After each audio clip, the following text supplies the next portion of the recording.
sih? Nah, definisi secara karakteristik hukum itu ada diatur langsung di dalam MVT bahwa kesengajaan atau kesalahan itu adalah dan menghendaki suatu perbuatan. Nah, itulah kenapa karakteristik hukum suatu bahasa hukum itu harus jelas melihat definisi-definisinya secara formal. Dan sampai juga jangan sampai dia memberikan suatu bahasa hukum itu sampai terjadi multitafsir. Makanya inilah di dalam suatu perumusan undang-undang atau perumusan peraturan perundangan, setiap pembuat undang-undang itu, terutama di bagian legislator, mereka harus memperhatikan pembuatan suatu peraturan perundangan itu dengan sedemikian rupa agar apa? Agar ketika orang melaksanakan hukum tersebut tidak terjadi multitafsir di lapangan. Jadi, hukum itu sendiri itu review kita untuk di hari kemarin. Oke, izin untuk di hari ini mungkin saya akan memaparkan materi terkait dengan penalaran hukum. Nah, penalaran hukum ini sendiri ini sangat berfungsi terutama dalam kaitannya kita, terutama praktisi-praktisi, yaitu baik itu praktisi hakim maupun advokat maupun seorang jaksa, dalam menyusun suatu dokumen hukum itu pasti terdapat penalaran hukumnya di dalamnya. Nah, nanti ada suatu metode yang sering kami gunakan dalam menyusun suatu dokumen hukum, itu dikenal dengan suatu metode yang akan saya jelaskan di sini. Mungkin untuk penalaran hukum ini akan sedikit banyak, kita akan banyak berdiskusi lah setidak-tidaknya ya. Nah, sebelum saya masuk tentang masalah penalaran hukum ini sendiri, di sini sudah terlihat belum slide saya untuk rekan-rekan sekalian? Sudah Pak? Sudah ya? Iya, Pak. Oke, terima kasih. Oke, nah sebelumnya saya mau nanya nih secara kosakata lah, kepada siapa ya? Saya nanya coba nih ya. Ini lagi hadir di sini kan sudah banyak nih ya. Ini Pak Rusli Umar nih sedang berdua nih Pak ya. Oke, Pak Rusli Umar, bolehlah saya bertanya juga nih Pak sedikit tentang penalaran hukum. Penalaran yang Bapak sendiri ketahui itu apa sih maksud dengan penalaran itu Pak? Izin Pak, saya coba menjawab Pak. Boleh. Riki. Pak. Hmm. Izin Bu Lisa. Kalau yang saya pahami secara awam, penalaran hukum itu adalah suatu proses penggunaan alasan-alasan terkait hukum dalam menetapkan suatu pendirian hukum yang telah dirumuskan dalam pemutusan hukum. Jadi secara cara ini ya, metode lah bisa dikatakan seperti itu ya. Siap. Oke, terima kasih Pak Rusli. Mungkin kita mendengar dengan kaum wanita lagi ya, biar ada sedikit keseimbangan. Oke, mungkin ini yang sudah hadir Mbak Windy Aulia, ada nggak di sini? Hadir nggak? Windy Aulia?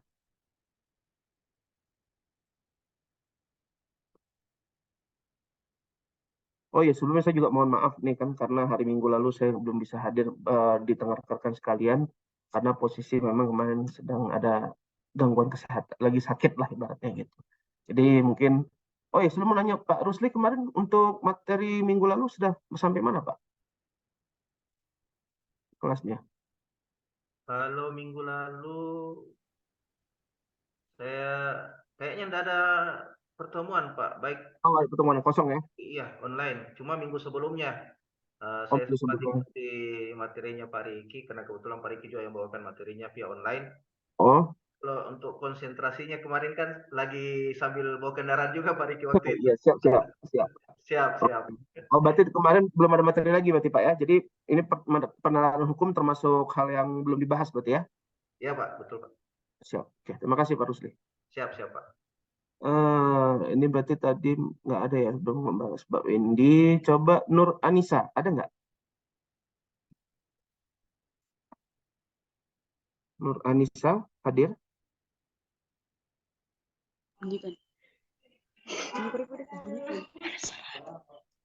Oh, ini, oh, ini Nur Aslina, bukan?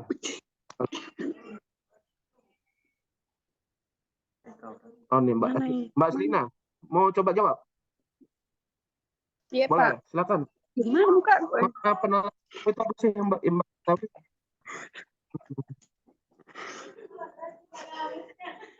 Iya Pak. Apa aku jawab? Penalaran hukum. Penalaran hukum. Ya, kau jawab bisa sebisamu saja. Iya Pak. Kalau menurut saya penalaran hukum itu adalah penerapan prinsip berpikir secara logika dalam memahami prinsip, aturan, data, fakta, dan proposium. Pemahaman ya, lebih tepatnya ya. Tadi Iya, metode, Pak. kemudian ada pemahaman ya. Oke. Terima kasih Mbak Aslina ya. Nah, Iya, oke. Pak. Jadi pada dasarnya sebenarnya yang apa disebutkan oleh rekan-rekan tadi sebenarnya sudah dapat dikatakan sudah memasuki makna penalaran hukum itu sendiri. Intinya kita tidak perlu memaknai penalaran hukum itu baik secara menurut pandangan ahli atau apa, tapi setidak-tidaknya kita tahu makna penalaran hukum ini apa sih sebenarnya. Bisa dikatakan penerapan hukum ini sebagai adalah penerapan prinsip berpikir lurus. Nah, berpikir lurus ini artinya apa? Berarti kita bicara masalah logika di dalamnya. Jadi bisa dikatakan penalaran hukum ini masih bagian dari suatu logika, terutama adalah logika hukum dalam memahami suatu prinsip, seperti kata Mbak Aslia tadi, prinsip, aturan, data, fakta, dan proposi hukum. Nah, dalam mempelajari penalaran hukum, itu logika dipahami lagi lebih secara sempit. Maksudnya apa? Jadi, ilmu yang digunakan dalam metodologi logika ini adalah ilmu menarik suatu kesimpulan secara valid. Gimana bisa dikatakan valid? Itu adalah berdasarkan atau berlandaskan. Pertama itu berdasarkan data, fakta, persoalan, dan proposi hukum. Nah, inilah dikatakan sebagai penalaran hukum adalah untuk bagaimana seseorang untuk melakukan prinsip berpikir secara lurus dan memahami prinsip aturan dan fakta secara proposi hukum ini. Nah, kalau kita dari definisi ini tadi Mbak Aslina, saya kembali ke Mbak Aslina lagi nih ya. Masih di sana Mbak Aslina? Iya, Pak. Nah, kan berbicara masalah penalaran hukum ini adalah untuk memahami data memahami prinsip berpikir yang mana memahami itu berdasarkan prinsip, aturan, data, fakta, dan proposi hukum seperti Mbak Aslina jelaskan tadi. Nah, jika kita berbicara dengan tujuan hukum, berarti kan tujuan hukumnya ada 3 nih Mbak ya. Ada tahu tentang tujuan hukum ada apa aja nggak Mbak? Menurut Ustaz pernah dengar nggak? Tujuan hukum itu ada 3. Tujuan hukum. Apa aja hukum itu menurut Mustafa? Memberikan keadilan, Satu, kepastian hukum, dan kemanfaatan bagi masyarakat. Jadi kalau kita berbicara tentang teori metodologi dengan penerapan hukum ini, tujuan hukum mana sih yang sebenarnya ingin ditujukan? Sebenarnya Ya, tujuan Pak. hukum apa yang ingin kita beri tujuh sebenarnya? Keadilankah, kepastiankah, atau kemanfaatan yang kita ambil di sini? Kira-kira yang asli terawang lah ya, dari penjelasan ini kan bisa kelihatan nih, memahami prinsip penerapan prinsip berpikir lurus dengan cara memahami berdasarkan prinsip, aturan, data, fakta, dan proporsi hukum yang dimana ini adalah memikir logika secara sempit, yaitu adalah ilmu tentang penarikan kesimpulan secara valid. Nah, artinya apa tuh? Kita cari apa di sini? Izin, Pak. Tidak apa? Kemanfaatan, Pak. Kemanfaatan. Oh. Yang lain ada apa ya? Kok misal ada tanggapan yang lain nggak? Iya? Kemanfaatan ya? Iya, kemanfaatan, Pak, dilihat dari Definisinya. pengertian penalaran hukum sendiri itu lebih kepada kemanfaatan, Pak. Oke, ya bisa. Jadi gini, oke mungkin kalau kita melihat secara sempit ya nih ya, kita bicara masalah sempitnya dulu, logika hukum secara sempit. Karena kita berbicara menarik suatu kesimpulan dengan data yang valid atau dengan suatu peraturan hukum, maka yang kita terapkan di dalam suatu penalaran hukum ini lebih mengenai masalah kepastian hukum. Kepastian hukum. Ya, Mbak saya jawab nih, Sunarti ya. Ya, siapa jawab dari kepastian hukum? Oke, ya. Pada dasarnya kita lebih menarik kesimpulannya secara kepastian hukum. Mengapa demikian? Karena kita berbicara masalah metode ini dengan menarik kesimpulan berdasarkan aturan-aturan hukum yang sudah dibuat. Berbeda berbicara ketika kita bicara masalah kemanfaatan. Berbeda kita bicara masalah kemaslahatan. Kalau bicara masalah dengan keadilan. Nah, kalau bicara kemanfaatan, nanti kita akan membahas lagi nanti bagaimana sih hakim memandang suatu konsep menjatuhkan suatu putusan itu berdasarkan keadilan atau kepastian atau berdasarkan kemanfaatan. Karena apa? Karena kita bicara 3 tujuan hukum ini kadang bisa dikatakan sebenarnya 3 hal ini eh, berjalan dengan selaras. Namun memang kadang perspektif orang melihat, misalnya gini kita bilang, hakim menjalankan suatu putusan itu, menjatuhkan putusan itu dengan konsep memenuhi intinya adalah sebagaimana sedemikian rupa 3 tujuan hukum ini terpenuhi.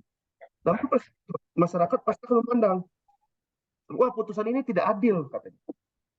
Tapi secara kepastian itu pasti sudah terpenuhi. Secara kemanfaatan itu mungkin ada manfaatnya secara hukumnya juga. Tapi menurut pandangannya tidak adil. Memang kita memandang ini akan ada perspektif yang berbeda ketika menjatuhkan suatu putusan.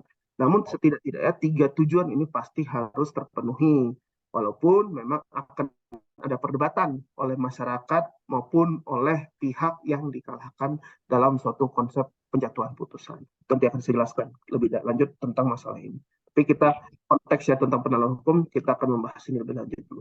Oke, nah penalaran hukum ini pun juga, nah dikarenakan ada salah satu guru besar dari kampus Harvard ya, bisa dikatakan Harvard beliau ini atau Lon Fuller. Jadi Lon Fuller ini menyatakan, nah metode Lon Fuller ini pun juga kebanyakan digunakan oleh para peneliti hukum maupun para aparat hukum dalam untuk menyusun suatu dokumen hukum. Mengapa demikian? Nanti rekan-rekan akan saya kenalkan dengan nama metode namanya IREC, yang dimana IREC ini pertama kali dikenalkan oleh si Lon Fuller ini. Nah, Lon Fuller ini menyatakan bahwa penalaran itu sebagai proses mencari solusi yang adil dan sesuai dengan nilai-nilai hukum yang ada. Nah, penalaran yang baik harus mempertimbangkan asas-asas hukum seperti keadilan, konsistensi, kepastian, dan kepatuhan terhadap norma-norma hukum. Nah, di sini Lon Fuller pun malah menyatakan bahwa harusnya 3 teori atau 3 tujuan ini sebisa mungkin dipenuhi sebenarnya.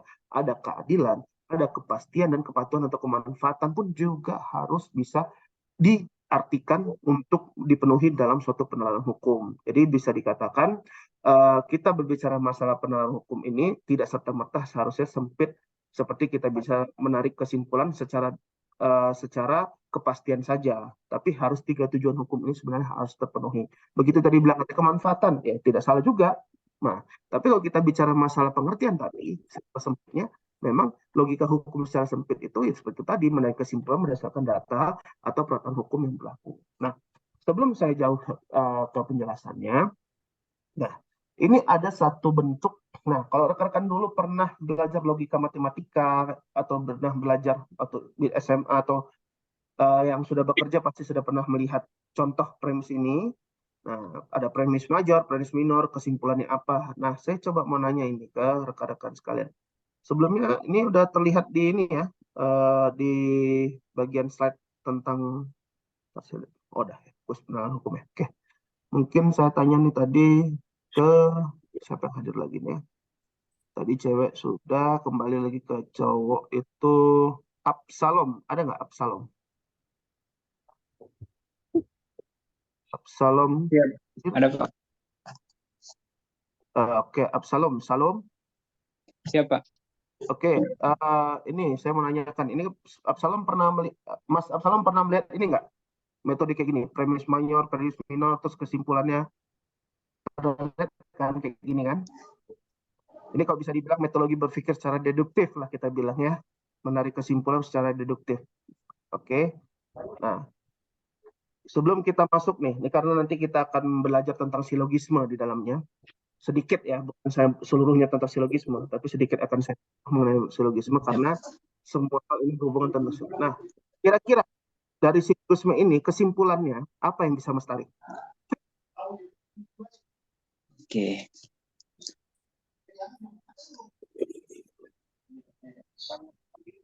Nah,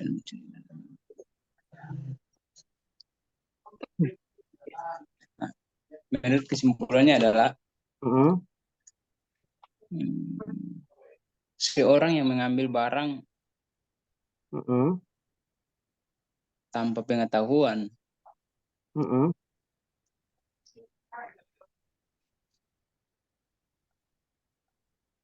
itu bisa dipidana karena tidak menyenangkan dan tidak tanpa izin. Oke. Jadi yang menurut Mas adalah seorang itu bisa dipidana. Oke. Ya, Pak. Kata-kata gimana tuh? Coba. Kalau dari kata-kata, berarti seorang terdakwa ya. Di sini kan subjeknya tadi kan kalau di profesional ada seorang terdakwa di sini ya. Ya. Berarti seorang terdakwa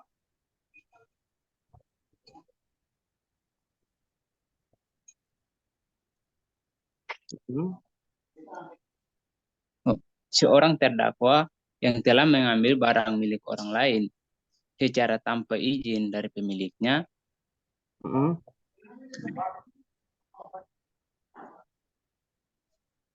bisa Jadi dilaporkan karena kata itu adalah kuncinya itu, tindakan pencurian.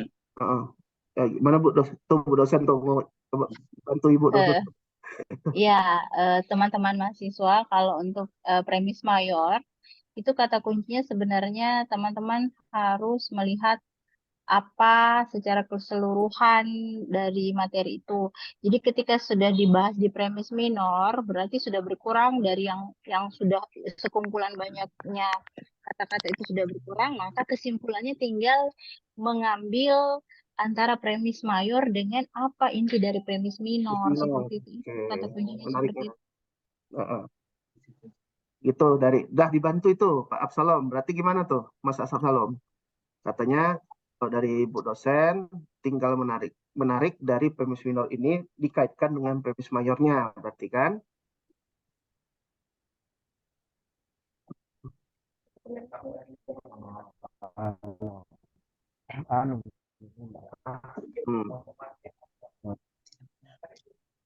Tindakan Jadi kita bicara ini seharusnya nih ya, mungkin saya tarik sedikit. Seorang terdakwa telah mengambil barang milik orang lain secara tanpa izin dari pemiliknya adalah telah melakukan tindak pidana pencurian. Oke, gampangnya seperti itu kan? Karena kan tindak pidana pencurian adalah mengambil barang milik orang lain secara tanpa izin dari pemiliknya. Jadi seorang terdakwa yang telah mengambil barang milik orang lain secara tanpa izin dari pemiliknya adalah tindak pidana pencurian. Oke, berarti kita menyimpulkan terdakwa ini telah melakukan tindak pencurian yang mana pidana maksimalnya adalah 4 tahun. Nah, sederhana ya gitu kita bicara masalah menerapkan suatu pertimbangan hukum juga gitu. Kenapa demikian? Karena kita akan berbicara masalah berpikir secara deduktif terlebih dahulu. Itu adalah dari hal-hal yang bersifat deduktif. Apa dulu Mas Absalom? Apa beda deduktif dan induktif? Oh, nih, Ahmad Sayuti nih, Pak Ahmad Sayuti. Apa itu bedanya? Ada deduktif, ada induktif, tuh apa bedanya? Deduktif itu rangkaian kata yang menyimpulkan suatu tindak pidana dari tingkat teknologis. Apa gimana Mas? Sorry, kurang jelas maaf. Kesimpulan Berdasarkan dari tindak pidana dari kronologis. Kronologi ini bersifat apa? Umum, khususkah, atau gimana dia? Tindak pidana umum. Umum. Lalu menjadi khusus gitu. Iya, Pak. Oke. Kalau ada yang lain nih, mau tahu nih dari siapa ya di sini? Nurfianita Dewi ada orangnya?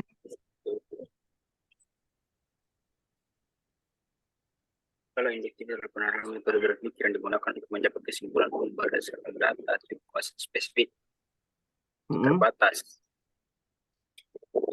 Deduktif suatu jenis penerangan atau metode berpikir yang digunakan untuk mencapai kesimpulan yang pasti atau logis. Siapa yang jawab itu? Coba boleh melihatkan orang yang menjawab siapa tadi?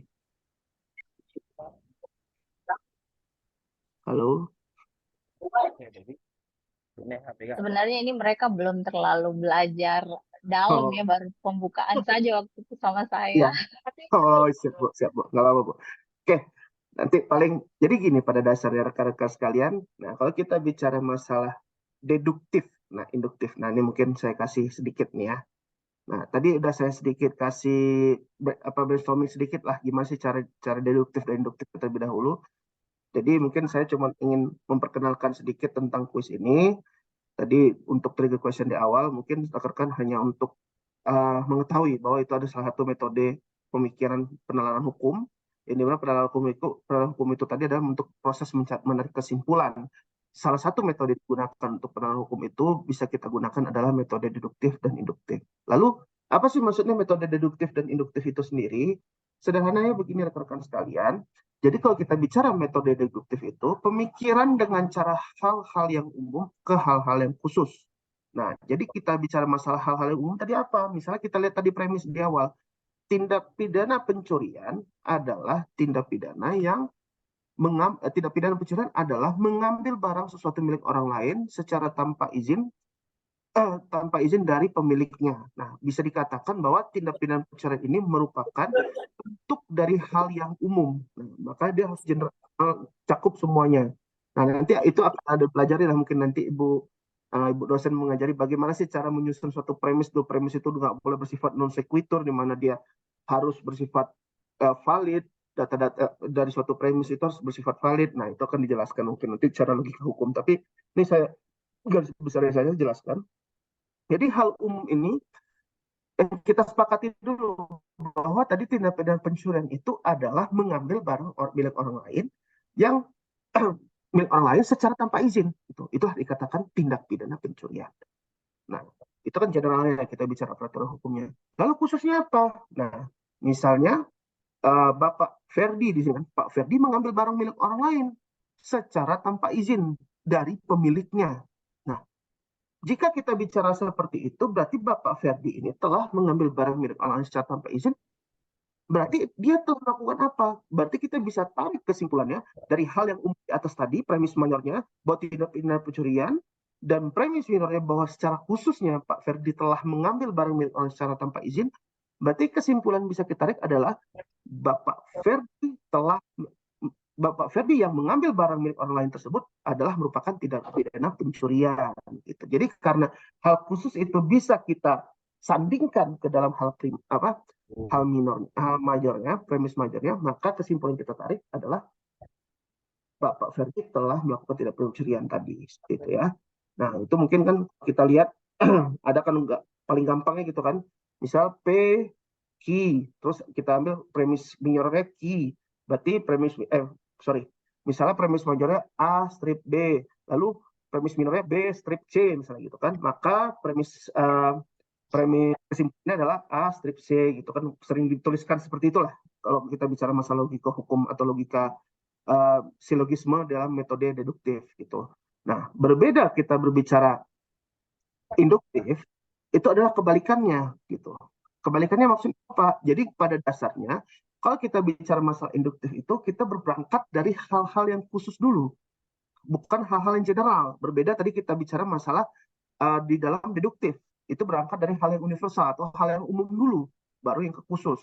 Kalau kita bicara induktif ini biasanya bersifat partikular ya, atau dikatakan khusus ke hal yang universal atau umum. Nah, premis-premis yang digunakan dalam penalaran induktif ini terdiri dari proporsi-proporsi partikular, sedangkan kesimpulannya itu akan menjadi universal. Jadi kebalikannya, tadi kalau kita bicara masalah di deduktif tadi, kita premis-premisnya itu tadi ada hal yang umum, premis minor itu bisa dikatakan hal khusus, nanti kesimpulan kita tarik pun adalah menjadi suatu kekhususan, nah atau partikular sifatnya. Nah, sedangkan kalau kita bicara di induktif, kita akan menarik dari suatu hal-hal yang khusus ini, menarikkan menjadi suatu hal yang umum, seperti itu. Jadi bisa dikatakan karena proses penalaran tempuh bertolak belakang dari partikular ke universal atau dari khusus ke umum, pada hakikatnya proses di dalam induktif ini berlebih bersifat proses generalisasi. Nah, saya akan berikan contoh masing-masing. Nah, ketika kita bicara masalah metodologi penalaran hukum yang itu secara silogisme, nah silogisme ini yang pada umumnya yang didefinisikan sebagai suatu bentuk penyimpulan secara deduktif berdasarkan hubungan dua pernyataan yang melahirkan pernyataan lain sebagai kesimpulan. Nah, bentuk silogisme ini dua pernyataan yang diperbandingkan disebut dengan premis atau pangkal pikir, yaitu premis pertama dan premis kedua. Jadi kita bicara masalah dalam deduktif ini, maka ada metodologi di silogisme itu yang pada umumnya didefinisikan sebagai bentuk penyimpulan secara hubungan dua pernyataan yang melahirkan pernyataan lain sebagai bentuk kesimpulan. Nah, premis minor dan premis mayor dan premis minor inilah yang harus disandingkan atau dihubungkan yang nantinya akan melahirkan suatu kesimpulan yang bersifat khusus. Mengapa demikian? Karena bicara tadi adalah kita bicara masalah silogisme, atau silogisme ini adalah metodologi yang dikenal secara pemikiran deduktif tadi. Oke. Nih, ternyata untuk kita bicara masalah silogisme metode deduktif ini terdapat berbagai bentuk silogismenya. Nah, yang pertama itu biasanya kita bicara dengan silogisme kategorik. Nah, itu kita pakai tadi di awal. Misalnya ini maaf ya typo sedikit ya. Nah, lumba-lumba adalah hewan mamalia, misalnya kita bilang itu. Semua hewan mamalia adalah hewan bergerak panas. Oke. Nah, lumba-lumba berarti kita bisa tarik kesimpulannya apa? Ini kan P. Misal kita anggaplah lumba-lumba ini adalah P, kan? Dan ini adalah Q gitu, hewan mamalia. Nah, berarti lumba adalah hewan mamalia. Berarti lalu ini kita lihat semua hewan mamalia. Nah, hewan mamalia ini kita ambil termanya adalah kita kasih tanda berarti apa? Sama-sama dengan tadi kan adalah Q gitu kan.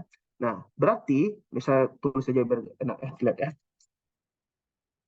Lumba-lumba kita anggap P gitu kan, misalnya. Adalah hewan mamalia. Berarti ini kita anggap adalah Q misalnya. Oke, ini kodenya ya. Hewan mamalia Q, lumba-lumba adalah P. Nah, semua hewan mamalia itu berarti kita bicara tadi kembali ke atas. Apa hewan mamalia itu kodenya? Adalah Q. Gitu kan? Adalah hewan berdarah panas. Ini kan premis yang muncul lagi, terma yang baru ditimbulkan di dalam premis minor baru ini, dalam premis minor. Kita ambil hurufnya adalah R. Oke. Oke. Nah, Pak, bisa saya kasih contoh yang lain, Pak? boleh, silakan. Gimana? Semua manusia itu kan pasti mati, Pak. Terus? Contohnya kayak Taufik kan manusia, Pak. Nah, pasti Taufik akan mati, Pak. Mungkin seperti itu, Pak. Boleh. Itu gimana? Nanti coba habis ini saya tanya ya ke Mas Ida ya tadi ya.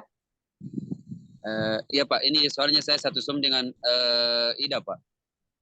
Oh, gitu. Ini yang jawab siapa? Taufik atau Ida nih? Taufik, Pak. Oh, Taufik. Oke, nanti saya tanya Pak Taufik habis nih ya. Oke. Buka dulu ininya, buka videonya, Taufik. Oh iya, Bu. Iya, Bu. Tunggu, Bu. Nah, kembali lagi tadi ya. Nah, maka kesimpulan kita tarik tadi adalah ini kan P dan Q dan R. Berarti yang kita tarik tadi adalah lumba-lumba di poin apa? Berarti P. Kita bilang kan P. Hewan berdarah panas itu adalah R. Nah, sederhananya seperti itu ya. Berarti karena adanya penghilangan atau pengecualian dari premis mayor tadi, yang dimana ini adalah huruf I memberikan sebagai terma yang sama antara premis major dan premis minor, maka kita bisa tarik kesimpulannya bahwa terma lumba-lumba atau dari poin P ini akan bisa kesimpulannya adalah sama dengan terma yang hewan berdarah panas. Maka lumba-lumba P itu adalah sama dengan R. Seperti itu ya. Nah, coba Pak Taufik, gimana contohnya? Semua Pak Taufik gimana? Mas Taufik, coba tadi contoh Mas Taufik gimana contohnya? Yang mau semua manusia, Pak, pasti mati, Pak. Semua manusia pasti mati. Oke, terus premis major ya. Dan Taufik juga, Taufik kan manusia, Pak. Taufik pasti juga. Taufik adalah manusia. Jadi kesimpulannya? Kesimpulannya Taufik juga pasti mati, Pak.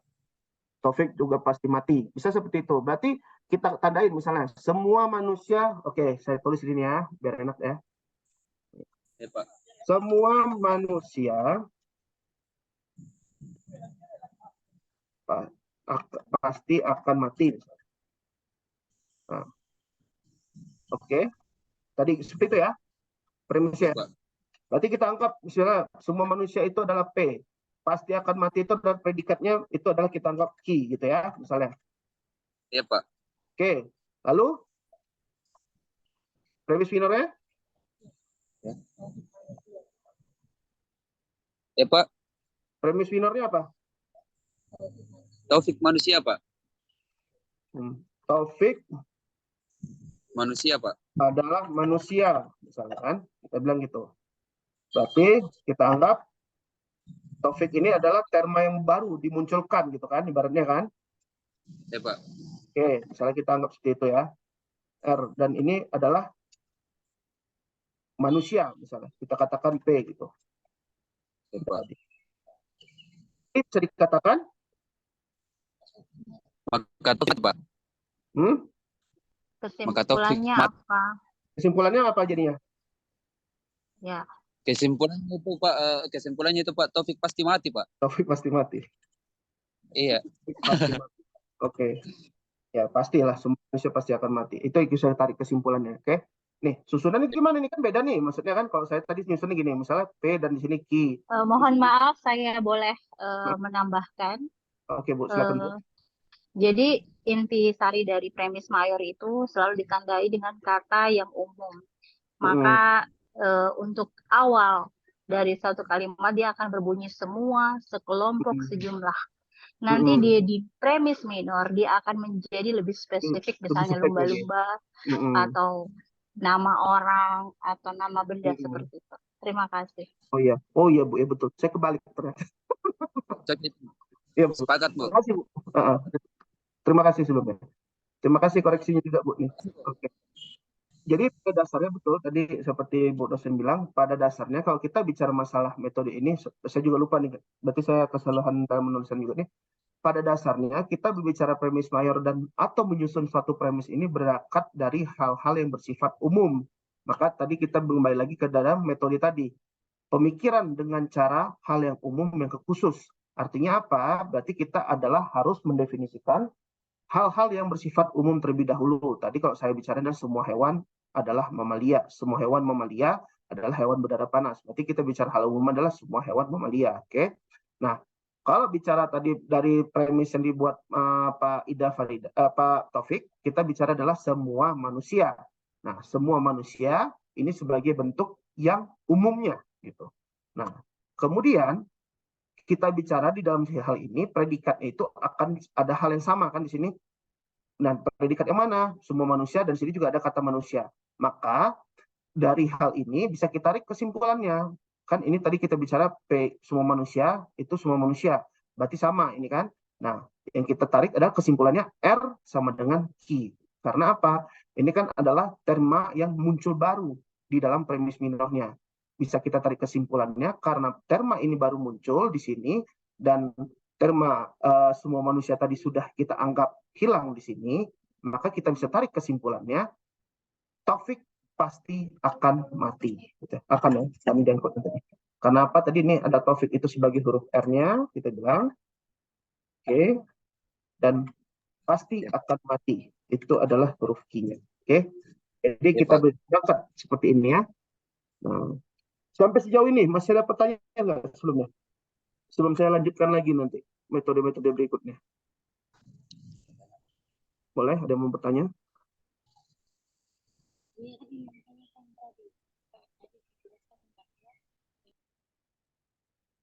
Sebelumnya ada yang mau bertanya? Atau cukup?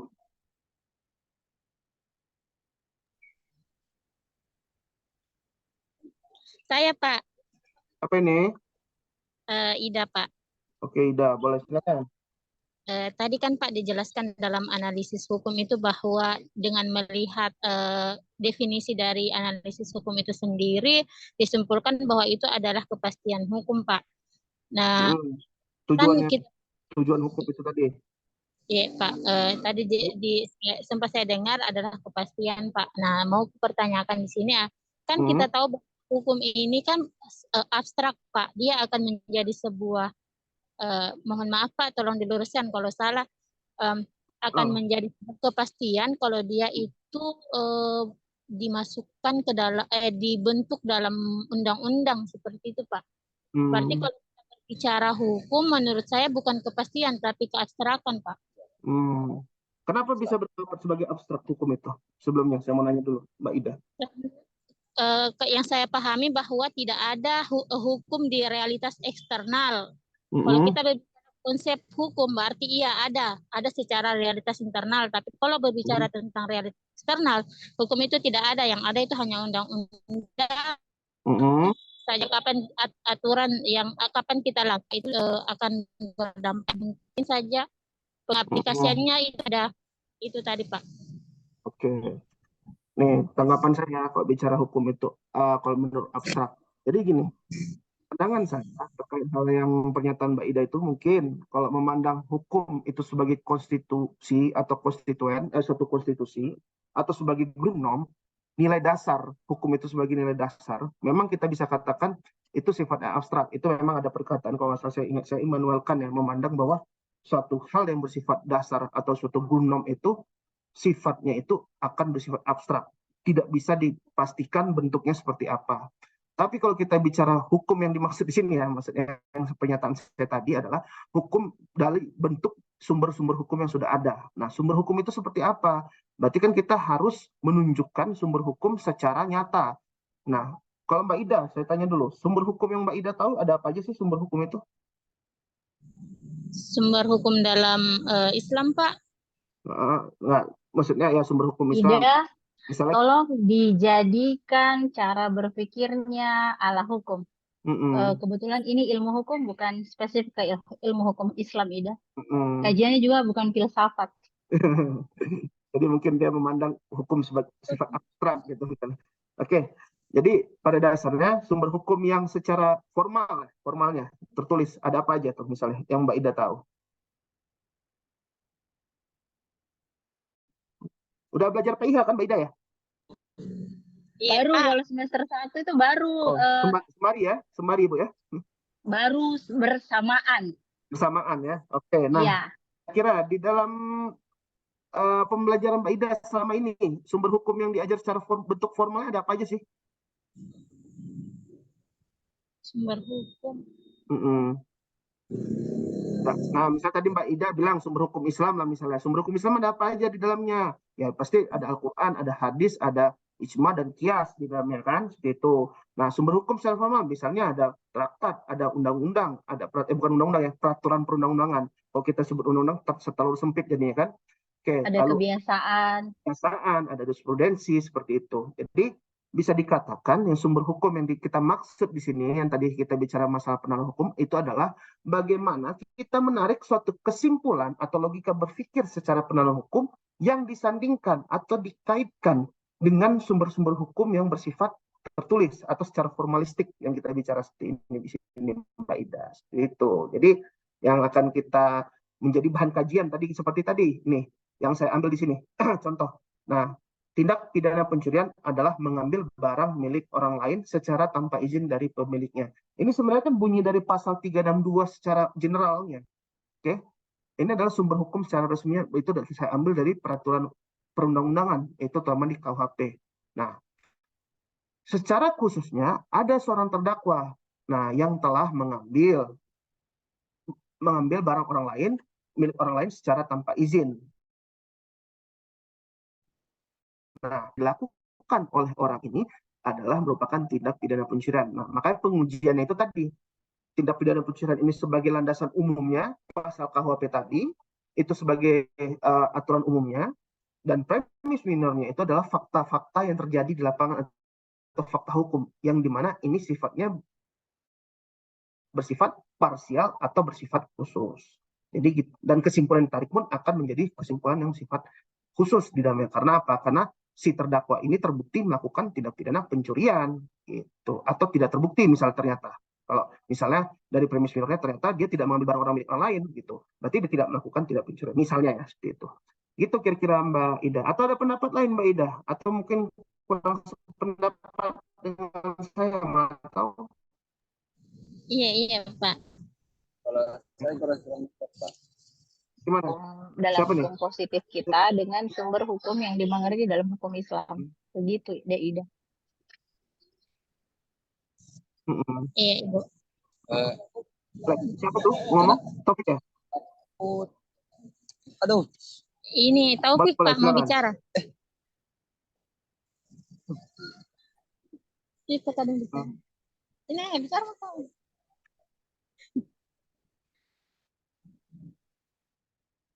Ya Pak, terima kasih Pak. Ya, oke. Silakan Taufik, gimana?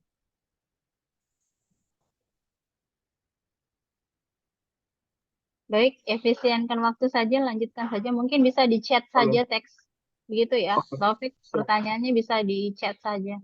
Silakan lanjutkan. Oh, boleh, siap, Bu. Oke, karena sudah tidak ada lagi pertanyaan ya. Oke, kita lanjutkan lagi.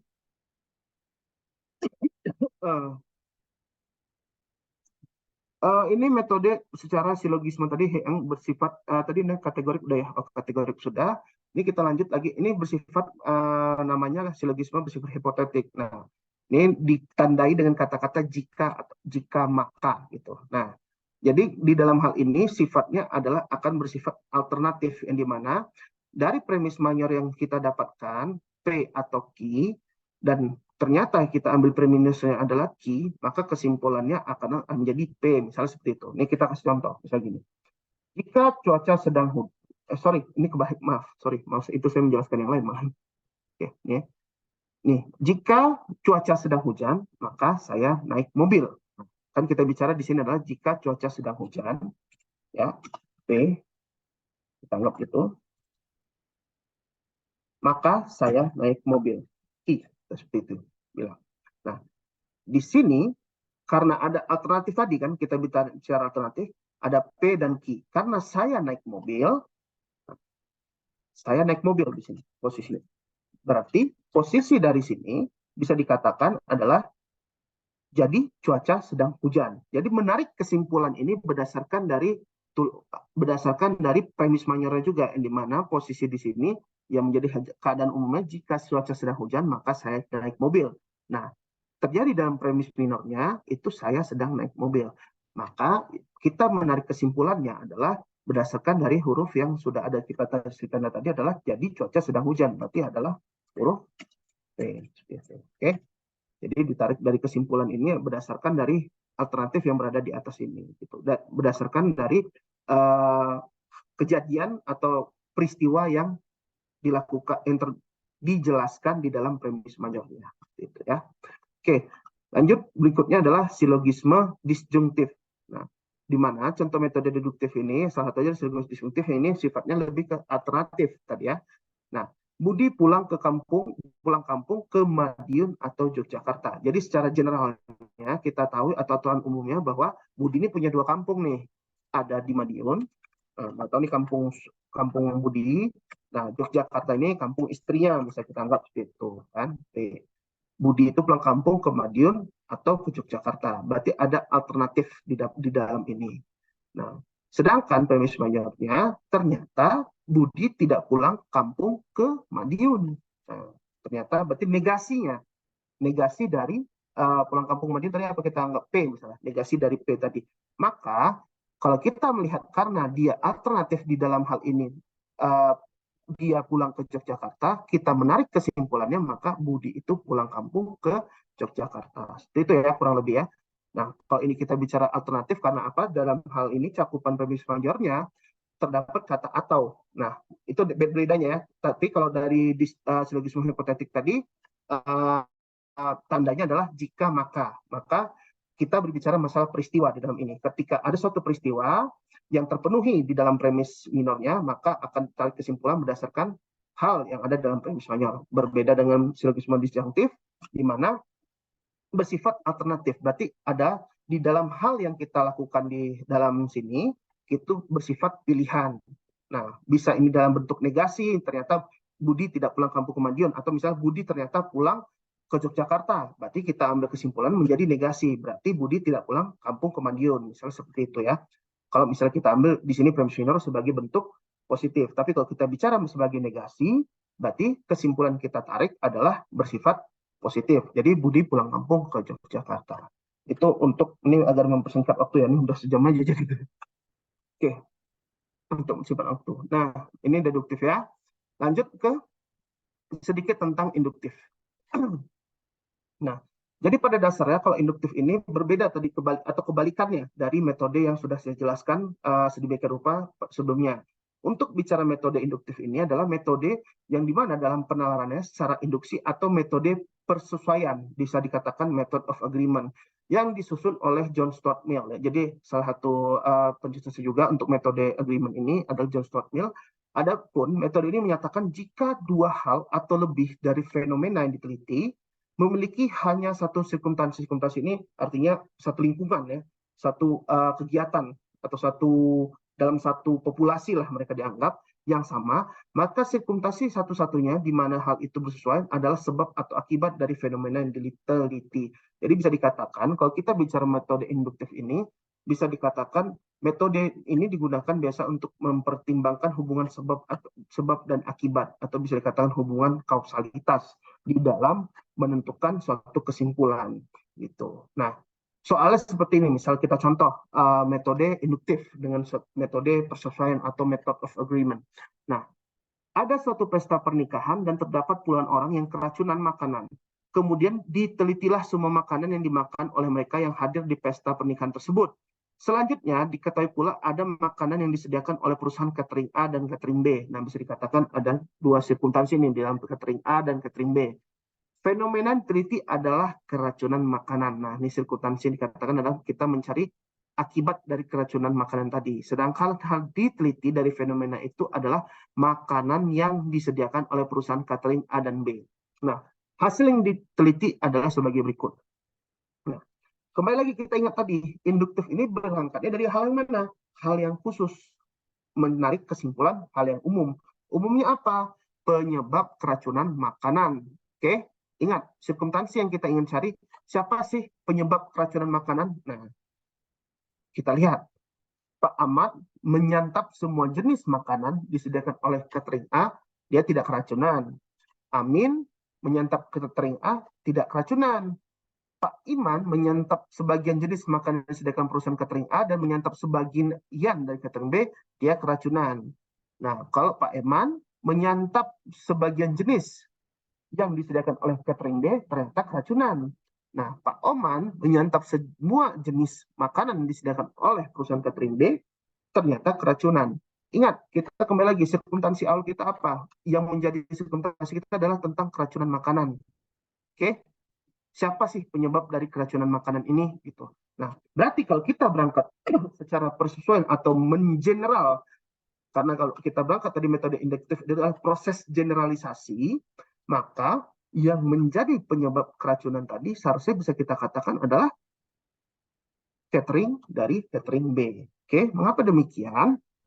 Karena proses generalisasi yang kita buat atau dari premis-premis yang sudah ada ini yang bersifat khusus tadi, kembali hal yang umum itu menyatakan bahwa catering B lah yang menyebabkan terjadinya keracunan. Lebih kurang seperti itu untuk terkait dengan masalah metode induktif. Nah, berangkat dari dua metode tadi, itu jadi dikenal namanya ada metode penalaran hukum yang biasanya digunakan oleh para pakar hukum atau digunakan banyak beberapa peneliti hukum itu menggunakan metode namanya IREC. Yang dimana metode ini dikenalkan oleh Lon Fuller yang tadi yang sudah menjelaskan tentang metode penalaran hukum di awal yang foto tadi yang saya perlihatkan. Jadi Lon Fuller ini sebagai guru besar Harvard ini memberikan metode yang sering biasa digunakan oleh orang-orang untuk membuat misalnya legal opinion atau membuat suatu dokumen hukum. Jadi metode itu dikenal dengan istilah namanya IRAC. Kalau kita baca secara Indonesia IRAC gitu kan. Tapi kalau dikenal, kalau tidak salah saya baca ya di singkatnya kalau nggak salah tulisannya IRAC ya. Nah, jadi IRAC ini pada dasarnya pertama itu I. Huruf I ini apa sih maksudnya? Ini singkatannya disebut adalah issue, rule, application, and conclusion. Ada juga bilang rule of law, ada yang juga bilang regulation, ada juga ini dianggap sebagai application atau analisis. Oke? Nah, di mana metode penalaran hukum yang dicetuskan Lon Fuller sebagai ahli hukum dan filosof Amerika digunakan untuk menganalisis kasus hukum dengan cara mengidentifikasi permasalahan. Permasalahan itu apa? Sebagai dianggap isu dan menetapkan hukum yang relevan. Hukum yang relevan apa? Dianggap sebagai rule of law-nya dan juga mengaplikasikan aturan tersebut pada fakta kasus. Nah, fakta kasusnya itu apa? Berarti kita mengaplikasikan aturan tersebut pada fakta kasus dengan aturan hukum, itu dilakukan konstantir antara dua aturan ini. Maka dianggap sebagai analisis atau application. Dan menarik kesimpulan berdasarkan analisis tersebut. Maka disebut sebagai konklusi atau kesimpulan. Oke? Nah, di sini saya teruskan. Untuk isu, di sini seseorang yang menemukan dokumen yang akan membuat satu dokumen hukum itu mampu merumuskan kasus yang fokus persoalan utama yang ingin dibuktikan, analisis teliti terhadap kasus menunjukkan mana kasus utama, mana persoalan berikutnya. Jadi kita harus bisa merumuskan fakta mana yang dikatakan sebagai fakta hukum, mana yang bukan fakta hukum, itu harus dipilah di dalam konsep yang namanya menentukan isunya terlebih dahulu. Oke? Jadi misalnya nanti saudara disodorkan misalnya suatu kasus posisi, atau saudara misalnya nanti rekan-rekan sekalian datanglah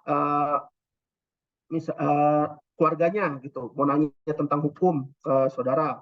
Nah, itu yang utama yang kita lakukan adalah kita membuat dulu kasus posisinya. Itu artinya apa kasus posisi ini?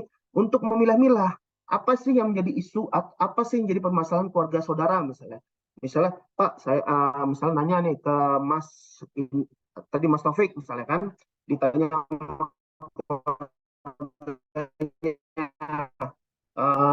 saya punya rumah sewa, tapi rumah sewa ini ternyata disewa lagi sama orang lain dan uang sewanya itu tidak masuk ke saya, melainkan ke penyewa yang awal. Nah, kira-kira itu bisa melanggar hukum atau tidak nggak sih Mas Taufik? Nah, berarti isunya itu Mas Taufik harus lihat dulu. Ini sebenarnya ada kasus apa sih? Nah, berarti kan kita harus melihat kasus ini merupakan sewa-menyewa. Nah, berarti kita lihat bahwa pihak A telah menyewa rumah kepada pihak B pada tanggal segini-segini yang dilandaskan berdasarkan perjanjian. Gitu. Nah, kurang lebih seperti itu. Itu kita harus memilah isunya terlebih dahulu. Lalu R, tadi kita bisa apa? R, rule of law-nya. Atau rule ini bisa dikatakan bukan hanya hukumnya. Berarti kan law itu kan bisa didefinisikan secara harfiah memang hukum, tapi bukan hanya sekedar hukum yang secara tertulis misalnya.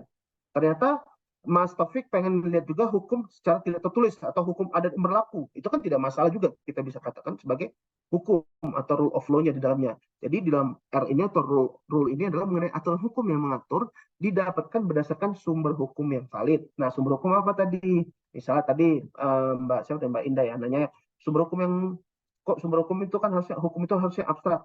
Tidak selamanya abstrak, tapi kita bicara hukum yang secara formalistik atau sumber hukum secara positifnya apa sih sebenarnya gitu. Itu tadi ada undang-undang, ada peraturan perundang-undangan, terus ada jurisprudensi, terus ada traktat, terus ada kebiasaan dan sebagiannya. Nah, itulah menjelaskan hukum apa yang kita gunakan. Berarti kita harus menginventarisir aturan-aturan hukum apa aja yang bisa bersinggungan dengan isu-isu yang sudah kita pilah sebelumnya.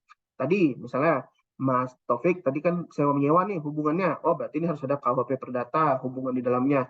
Oh, ternyata sewa menyewanya di atas sebuah rumah. Rumah ini ternyata ada hak atas tanahnya apa? Atau di dalam suatu apartemen. Oh, hak atas satu apartemen berarti hak atas satuan rumah susun. Oh, kita lihat undang-undang apa yang berlaku. Berarti peraturan pemerintah misalnya. Oh, ternyata selain rumah susun, ternyata di dalam hal ini ada perjanjian sewa menyewa. Kan kalau kita bicara perjanjian berdasarkan pasal 338 berarti kan segala perjanjian itu adalah undang-undang bagi orang kedua belah pihak yang melakukan perikatan atau pacta sunt servanda secara asasnya. Berarti perjanjian sebagai agreement-nya, sebagai rule-nya gitu. Sorry, kok sebagai agreement? Sebagai rules-nya di dalamnya. Berarti kita pilih lagi dalam hal ini. Oh, ini ada aturan pertama itu adalah undang-undangnya tadi, terus kemudian ada peraturan pemerintah misalnya, terus ada misalnya jurisprudensi tertentu, misalnya ternyata sewa menyewa ini selain diatur oleh KUHP Perdata, ternyata diatur juga oleh beberapa jurisprudensi. Misalnya contoh, jurisprudensi yang selama ini sering gunakan, misalnya orang yang paling terkenal ya, misalnya ini saya ambil contoh, ketika dalam sewa menyewa, seseorang yang telah membayar sewanya 3 bulan berturut-turut, maka dianggap dia sudah membayar sewa paling terakhirnya. Jadi misalnya seorang nih melakukan sewa menyewa.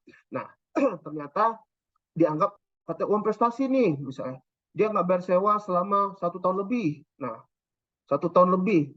Nah, terhadap seseorang yang dituduh melakukan sewa menyewa yang tidak membayar selama 1 tahun lebih itu, dengan dia menyodorkan bukti pembayaran 3 tahun terakhir, maka sudah dapat disangkakan atau dipersangkakan oleh hakim bahwa dia sebenarnya sudah membayar sewa menyewanya selama 1 tahun. Karena apa? Karena dalam waktu 3 bulan terakhir itu menunjukkan bahwa dia sudah membayar. Berarti bisa disangkakan dalam waktu 1 tahun itu sebenarnya dia sudah bayar. Berarti tidak bisa dikatakan bahwa dia belum bayar. Itu contoh satu jurisprudensi dalam sewa menyewa misalnya seperti itu ya. itu bisa kita masukkan misalnya dalam suatu rules-nya.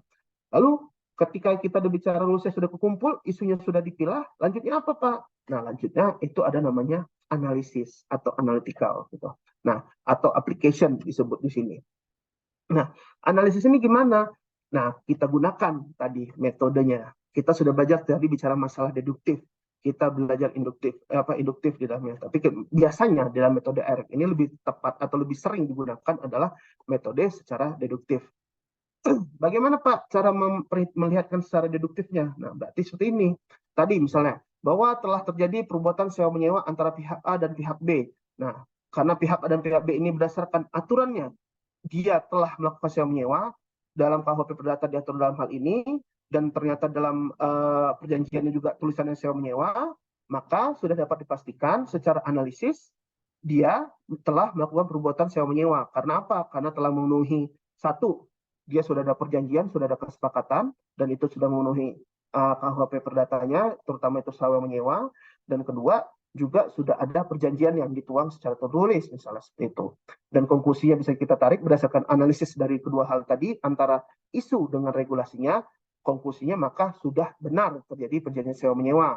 Nah, kemudian ternyata dia menyewakan barang itu, dia menyewa di sana, ternyata disewakan lagi kepada orang lain.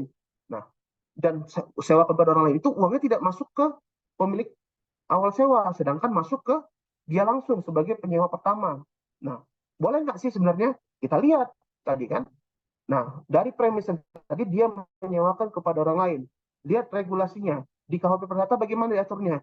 Nah, ternyata nggak ada nih. Oh, ke bawah kita tarik. Oh, ternyata di perjanjian yang diatur gitu. Kembali lagi, ingat di KUHP Perdata bilang apa? Fakta pada bahwa setiap perjanjian itu ada undang-undang bagi setiap orang yang melakukan perikatan. Maka bisa dikatakan, misal dalam sewa bilang ini, perjanjian sewa menyewanya, tidak boleh mengalihkan sewa pada orang lain. Oh, berarti kan ini sudah melanggar kewajibannya di dalam suatu perjanjian. Nah, bisa dikatakan karena sudah melanggar perjanjian, berarti kita bisa narik lagi kesimpulannya. Seperti apa? Karena sudah melanggar perjanjian, berarti sudah katakan wan prestasi, misalnya seperti itu. Karena apa? Kita tadi sudah menganalisis berdasarkan dari isu dan regulasi yang sudah ada. Ini memang kalau dijelasin agak buyang gitu kan, gimana sih maksudnya apa sih Pak nih kayak gitu kan. Nah, memang nanti enaknya kita bikin tugas. Mungkin di bahasa Indonesia kan gitu. Jadi kalau untuk isu berarti masalahnya gitu. Masalahnya ya fakta hukum. Kalau rule berarti pasalnya begitu. Betul. Karena kalau langsung bahasa Inggris biasa ada yang tidak paham. Suka nggak paham, ya maaf. Oke. Jadi secara gampang ini, nah ini alur metodenya nih. Ini saya berikan satu alur metode yang dituliskan oleh Lon Fuller itu.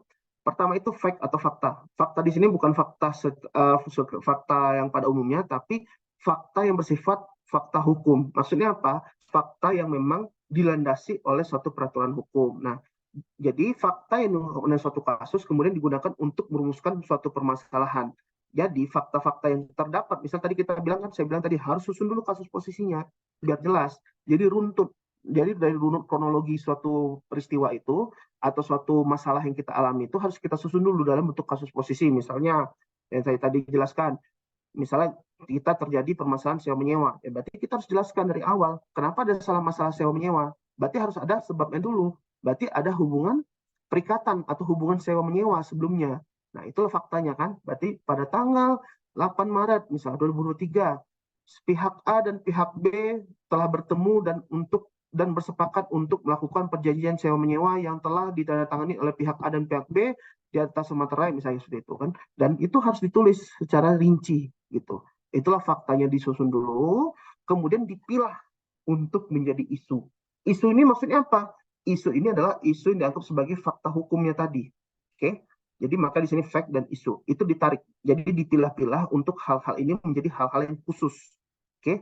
Jadi dari hal-hal yang umum tadi generalnya dulu kita susun secara kronologi, kemudian fakta itu ditarik menjadi suatu isu atau isu hukumnya. Apa sih isu hukumnya? Gitu.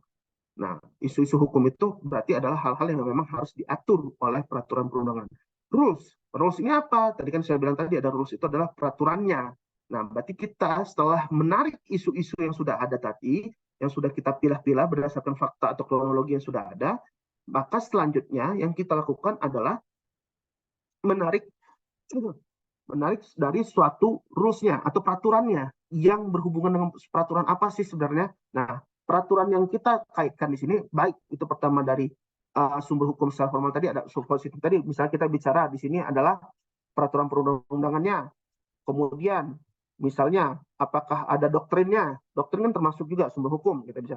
Atau misalnya ada hukum adat yang berlaku di dalamnya, misalnya. Atau misalnya ada jurisprudensi yang mengatur. Atau misalnya, karena sewa menyewa, misalnya kita bilang, ada konvensinya nggak sih? Misalnya, karena konvensi sebagai traktat, misalnya gitu kan, konvensinya ada nggak? Mana tahu kan, gitu kan. Nah, jadi harus kita inventarisir semua aturan hukumnya. Setelah kita menginventarisir isu-isu atau fakta hukum yang sudah kita susun sebelumnya. Inilah tadi kan alurnya setelah rules. Nah, ketika rules-nya dan isu dan sudah kita kumpulkan, maka tahap selanjutnya adalah membandingkan fakta dengan aturan hingga kita bisa menyusun analisis. Nah, pada tahap ini maka akan ditarik lagi konklusi, yang konklusi ini ada bersifat faktanya. Maka konklusinya misalnya saya bilang, kata dikarenakan sewa menyewa ini ternyata tidak sesuai perjanjian, maka pihak B telah melakukan prestasi terhadap pihak A atau cedera janji terhadap pihak A. Nah, itu yang kita harapkan bisa menarik konklusinya. Jadi misalnya kalau kita bicara perkara perdata, oh ini prestasi, oh ini perbuatan non hukum, itulah kita harapkan nanti bisa menjadi bentuk konklusi yang kita tarik. Atau misal pidana, oh ini ternyata dia bersalah, oh ternyata ini dia lepas, oh ini ternyata dia bebas. Itu yang bisa kita harapkan, konklusi yang bisa kita tarik, atau misalnya dinyatakan dia bersalah, itu dari suatu metode IREC ini. Jadi diharapkan di sini juga rekan-rekan, dikarenakan tadi rekan-rekan sudah mempelajari metodologi secara deduktif, induktif itu, nanti rekan-rekan sekalian bisa menyusun suatu metodologi ini secara IREC. Nah, ini 1 jam saya sudah menjelaskan, insya Allah semoga bisa memahami metode yang sudah saya jelaskan. Jadi ini sekarang kita mari melakukan ibaratnya inilah brainstorming sama-sama rekan-rekan sekalian. Ini waktunya sampai, saya kasih waktu lah sampai 30 menit untuk menyusun tentang ini. Tapi sebelum itu boleh kita sambil tanya jawab dulu. Ini ada soalnya, sebelum saya masuk ke soal ini, mungkin kita boleh sesi tanya jawab dulu, karena ini sudah hampir, sudah saya jelaskan sedemikian rupa. Mungkin ada hal-hal yang masih membingungkan buat rekan-rekan, atau mungkin bahasa saya agak belibet nih Pak, nggak ngerti maksudnya apa, boleh kita jelaskan sama-sama. Nah, ada nggak pertanyaan nih kira-kira nih sebelum kita lanjut ke ini, izin Bu ya, nanti kita melakukan diskusi bersama gitu Bu ya. Kira-kira nanti ada yang mau kayak presentasi kecil-kecilan gitu loh Bu. Izin Bu ya. Oke, sebelumnya ada yang mau ditanyakan rekan-rekan yang hadir di hari ini? Ini suara saya masih ada nggak ya? Cek. Halo.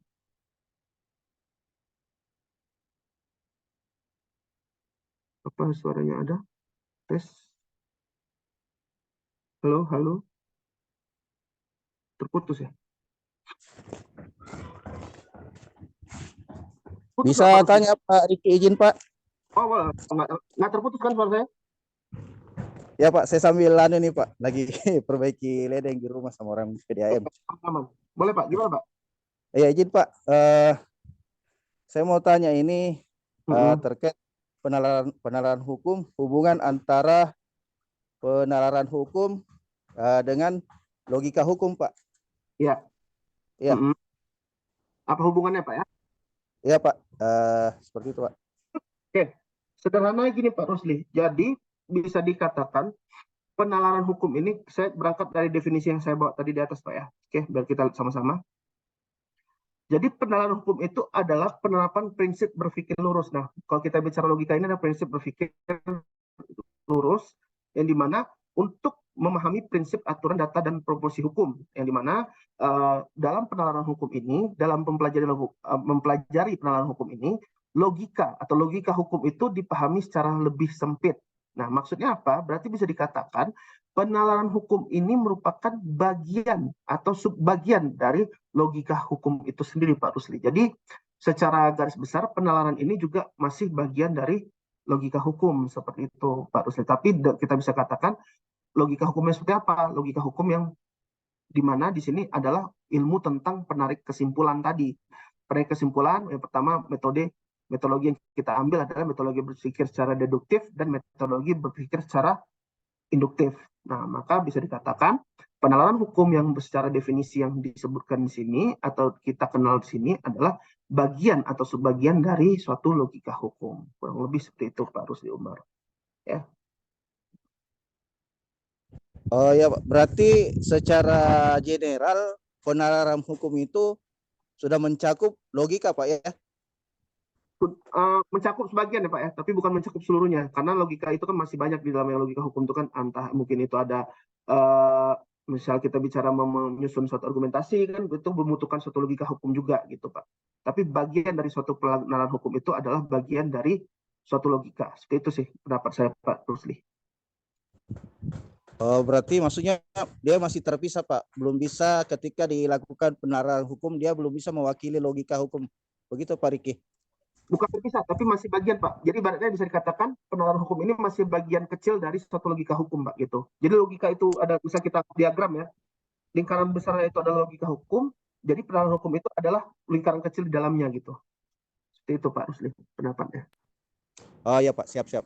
Makasih Pak infonya Pak. Oke, ya sama-sama Pak. Oke, lanjut yang lain mana tahu sebelum kita masuk kuis bersama ini. Oke, ini saya mau coba absen, coba tanya satu-satu dulu lah ya. Ini kayak sepi sekali hari ini kelasnya. Oke, coba saya tanya ini. Tapi Pak, saya atas nama Absalom Patelopia. Oke, Absalom gimana? Pak, saya belum mengerti nih soal apa itu sumber hukum formil dan sumber hukum material. Oke, sumber hukum formil dan hukum material ya. Iya, nah, siapa? Oke, coba dari Absalom dulu. Kalau secara formil yang apa Absalom tahu gimana misalnya? Formil itu apa? Sorry, bukan formil itu apa? Material itu apa? Misalnya kalau kita bicara ada hukum formil, ada hukum material, apa sih maksudnya itu?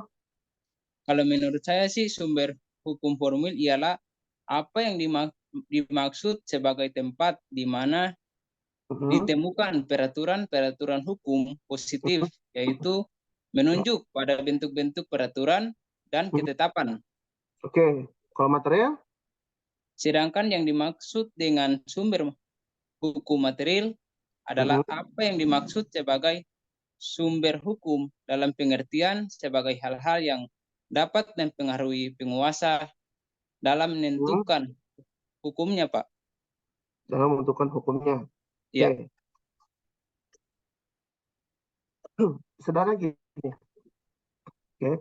Sumber hukum formil berarti kan formalistik, berarti sumber hukum itu memang secara tertulis terlebih dahulu. Maksudnya sumber hukum yang memang dibentuk secara oleh penguasa, atau dibentuk oleh secara kesepakatan atau dibentuk oleh suatu putusan. Makanya kita bicara sumber hukum formil, nanti beda lagi. Hukum formil, hukum material itu akan berbeda lagi nanti kan? Oh, siapa?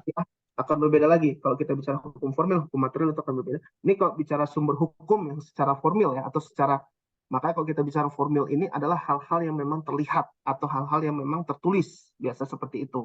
Sumber hukum formil, walaupun memang pada hukum kebiasaan itu kan salah satu hukum sumber hukum formil itu salah satu sumber hukum yang di dalamnya ada salah satu contohnya adalah kebiasaan, itu kan memang tertulis, tapi pada dasarnya sumber hukum formil ini sumber hukum yang memang diakui seperti itu, atau sumber hukum yang memang tertulis pada dasarnya seperti itu. Tapi kalau kita bicara sumber hukum material, sebenarnya ini bahasa yang kalimat ini jarang digunakan, maksudnya lebih tepatnya sumber hukum positif lah seperti itu gitu ya. Sumber hukum positif, ya. Kalau kita bilangnya sumber hukum positif lebih tepatnya. Tadi kalau formil ini maksud saya adalah yang memang benar-benar dibentuk atau diatur di dalam suatu bentuk aturan, itu suatu peraturan, entah itu putusan, entah itu doktrin, entah itu peraturan perundang-undangan. Makanya saya bilang itu sumber hukum yang bersifat formil atau yang tertulis, seperti itu sih lebih kurangnya. Tapi makanya itu akan berbeda nanti definisinya hukum material dan hukum formil gitu. Nah, kalau hukum formil, hukum material bedanya apa Pak? Nah, hukum formil itu adalah hukum yang bersifat untuk mengatur hukum materialnya. Nah, hukum material itu berisi tentang aturan-aturan hukum itu sendiri. Itulah berbeda masalah hukum formil dan hukum material tadi. Gitu. Jadi Kalau kita bicara sumber hukum, itu mungkin ada kesalahan term yang saya sebutkan itu adalah lebih tepatnya adalah sumber hukum positif. Tapi kalau kita bicara hukum formil dan hukum material, itu berbicara masalah aturan hukum, yang dimana hukum formil itu ada berbicara masalah hukum yang berisi tentang mengatur tentang pelaksanaan dari suatu hukum material, sedangkan hukum material adalah hukum yang berisikan tentang berisikan tentang materi-materi hukumnya itu sendiri. Contoh gampangnya seperti ini, misalnya Pak siapa tadi? Absalom ya, Mas Absalom ya, halo, masih di sini? Ya, nah contoh misalnya gini, Pak Absalom, KUHP tahu kan KUHP? Apa kan itu Apa undang-undang? Ya, kitab undang-undang hukum pidana ya. Iya siapa? Sekarang diubah dengan Undang-Undang Nomor 2 ya, kalau salah tahun 2023 ya, paling barunya ya. Nah, KUHP itu menurut Pak Absalom hukum formil atau hukum material? Iya Pak, tapi. Kalau menurut saya formil Pak. Formil. KUHP. Iya siapa? Oh, berarti yang materialnya siapa? KUHP gitu. Iya siapa? Oke. Nah jadi gini, kalau bukan pendapat ya, jadi lebih tepatnya KUHP sebenarnya adalah hukum formilnya. Kenapa? Karena KUHP itu yang mengisi tentang bagaimana KUHP sebagai hukum material itu bisa dijalankan. Sedangkan KUHP berisikan tentang materi-materi hukum itu sendiri. Nah, KUHP adalah, misalnya kita bicara KUHP, isinya berarti apa?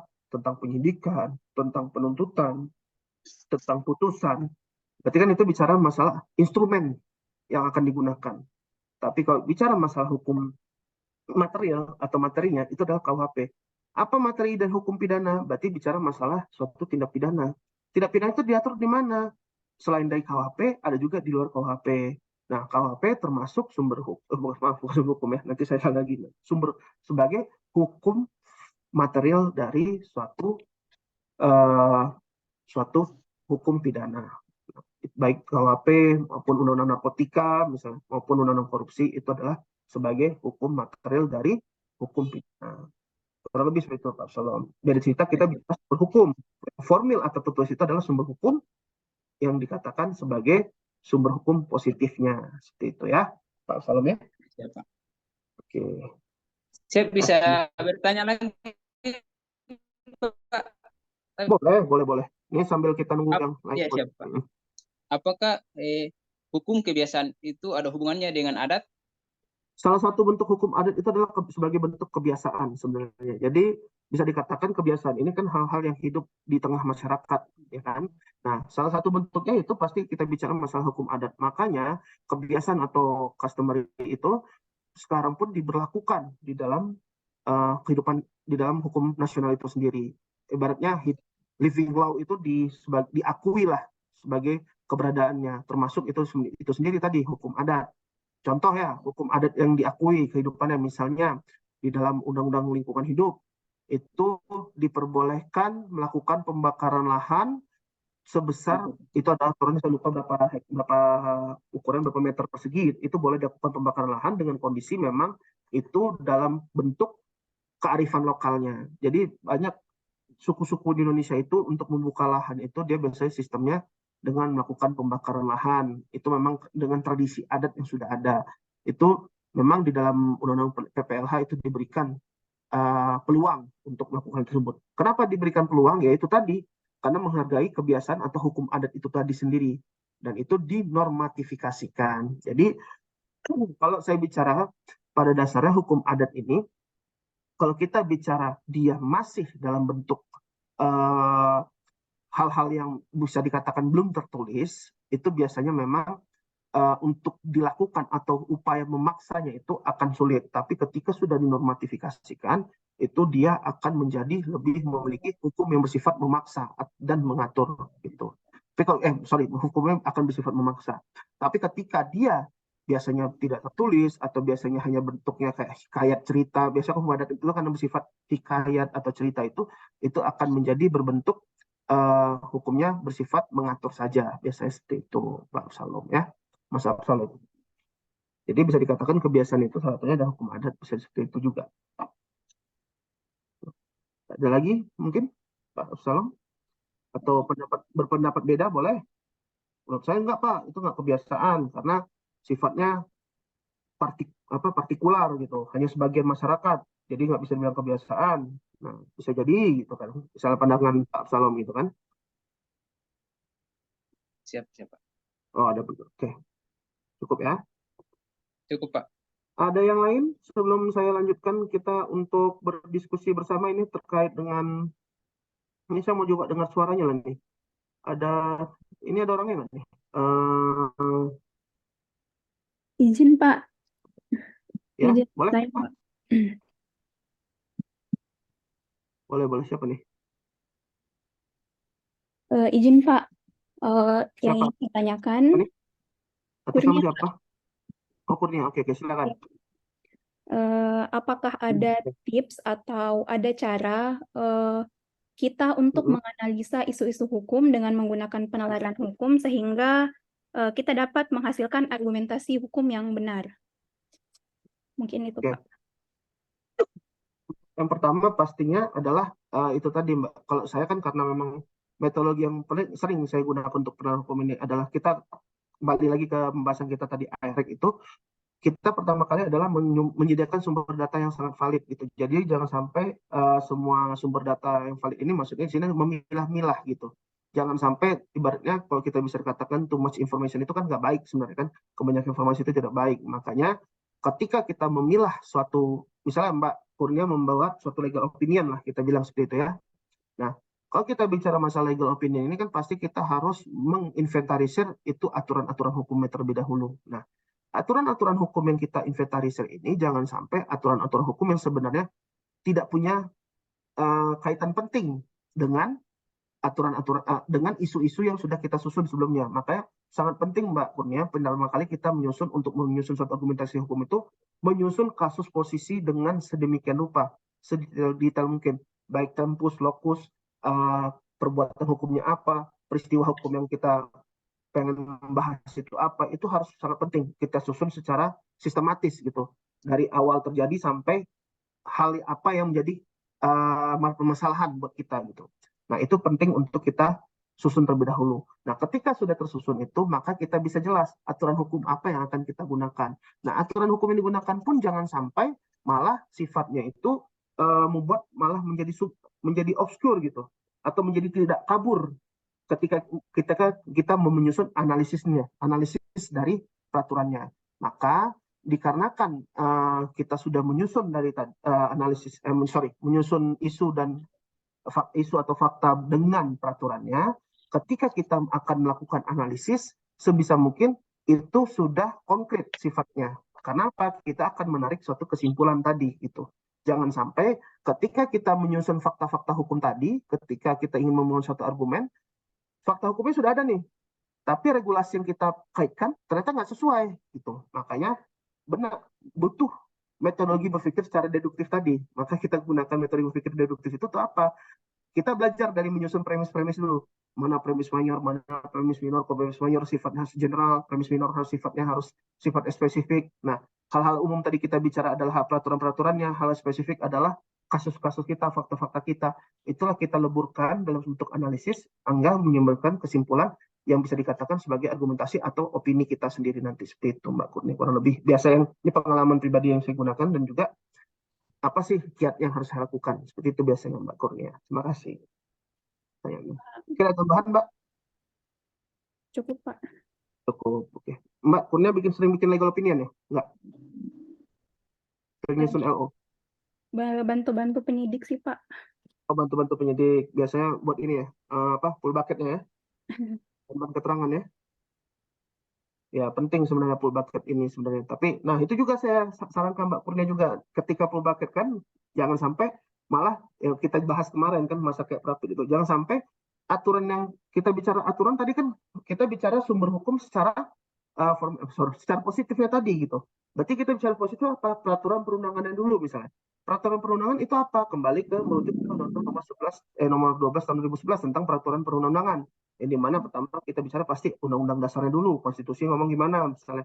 Terus ternyata undang-undangnya ngomong apa, peraturan pemerintah ngomong apa, Perpres ngomong apa, PMK ngomong apa misalnya, peraturan Permen MHK itu ngomong apa. Udah harmonis nggak sebenarnya omongan ini semuanya gitu. Nah, jangan sampai ternyata yang sudah kita susun aturan-aturannya ternyata tidak harmonis atau disharmonisasi. Biasa saya sering gitu juga. Ketika nyusun putusan misalnya gini kan, ada tindak pidana misalnya ternyata tindak pidana yang paling bicara masalah ESDM tuh, seingat saya ini bahan bakar tentang BBM subsidi. Nah, ketika kita menyusun tentang putusan penggunaan BBM subsidi ini dulu sebelum Undang-Undang Cipta Kerja keluar ya.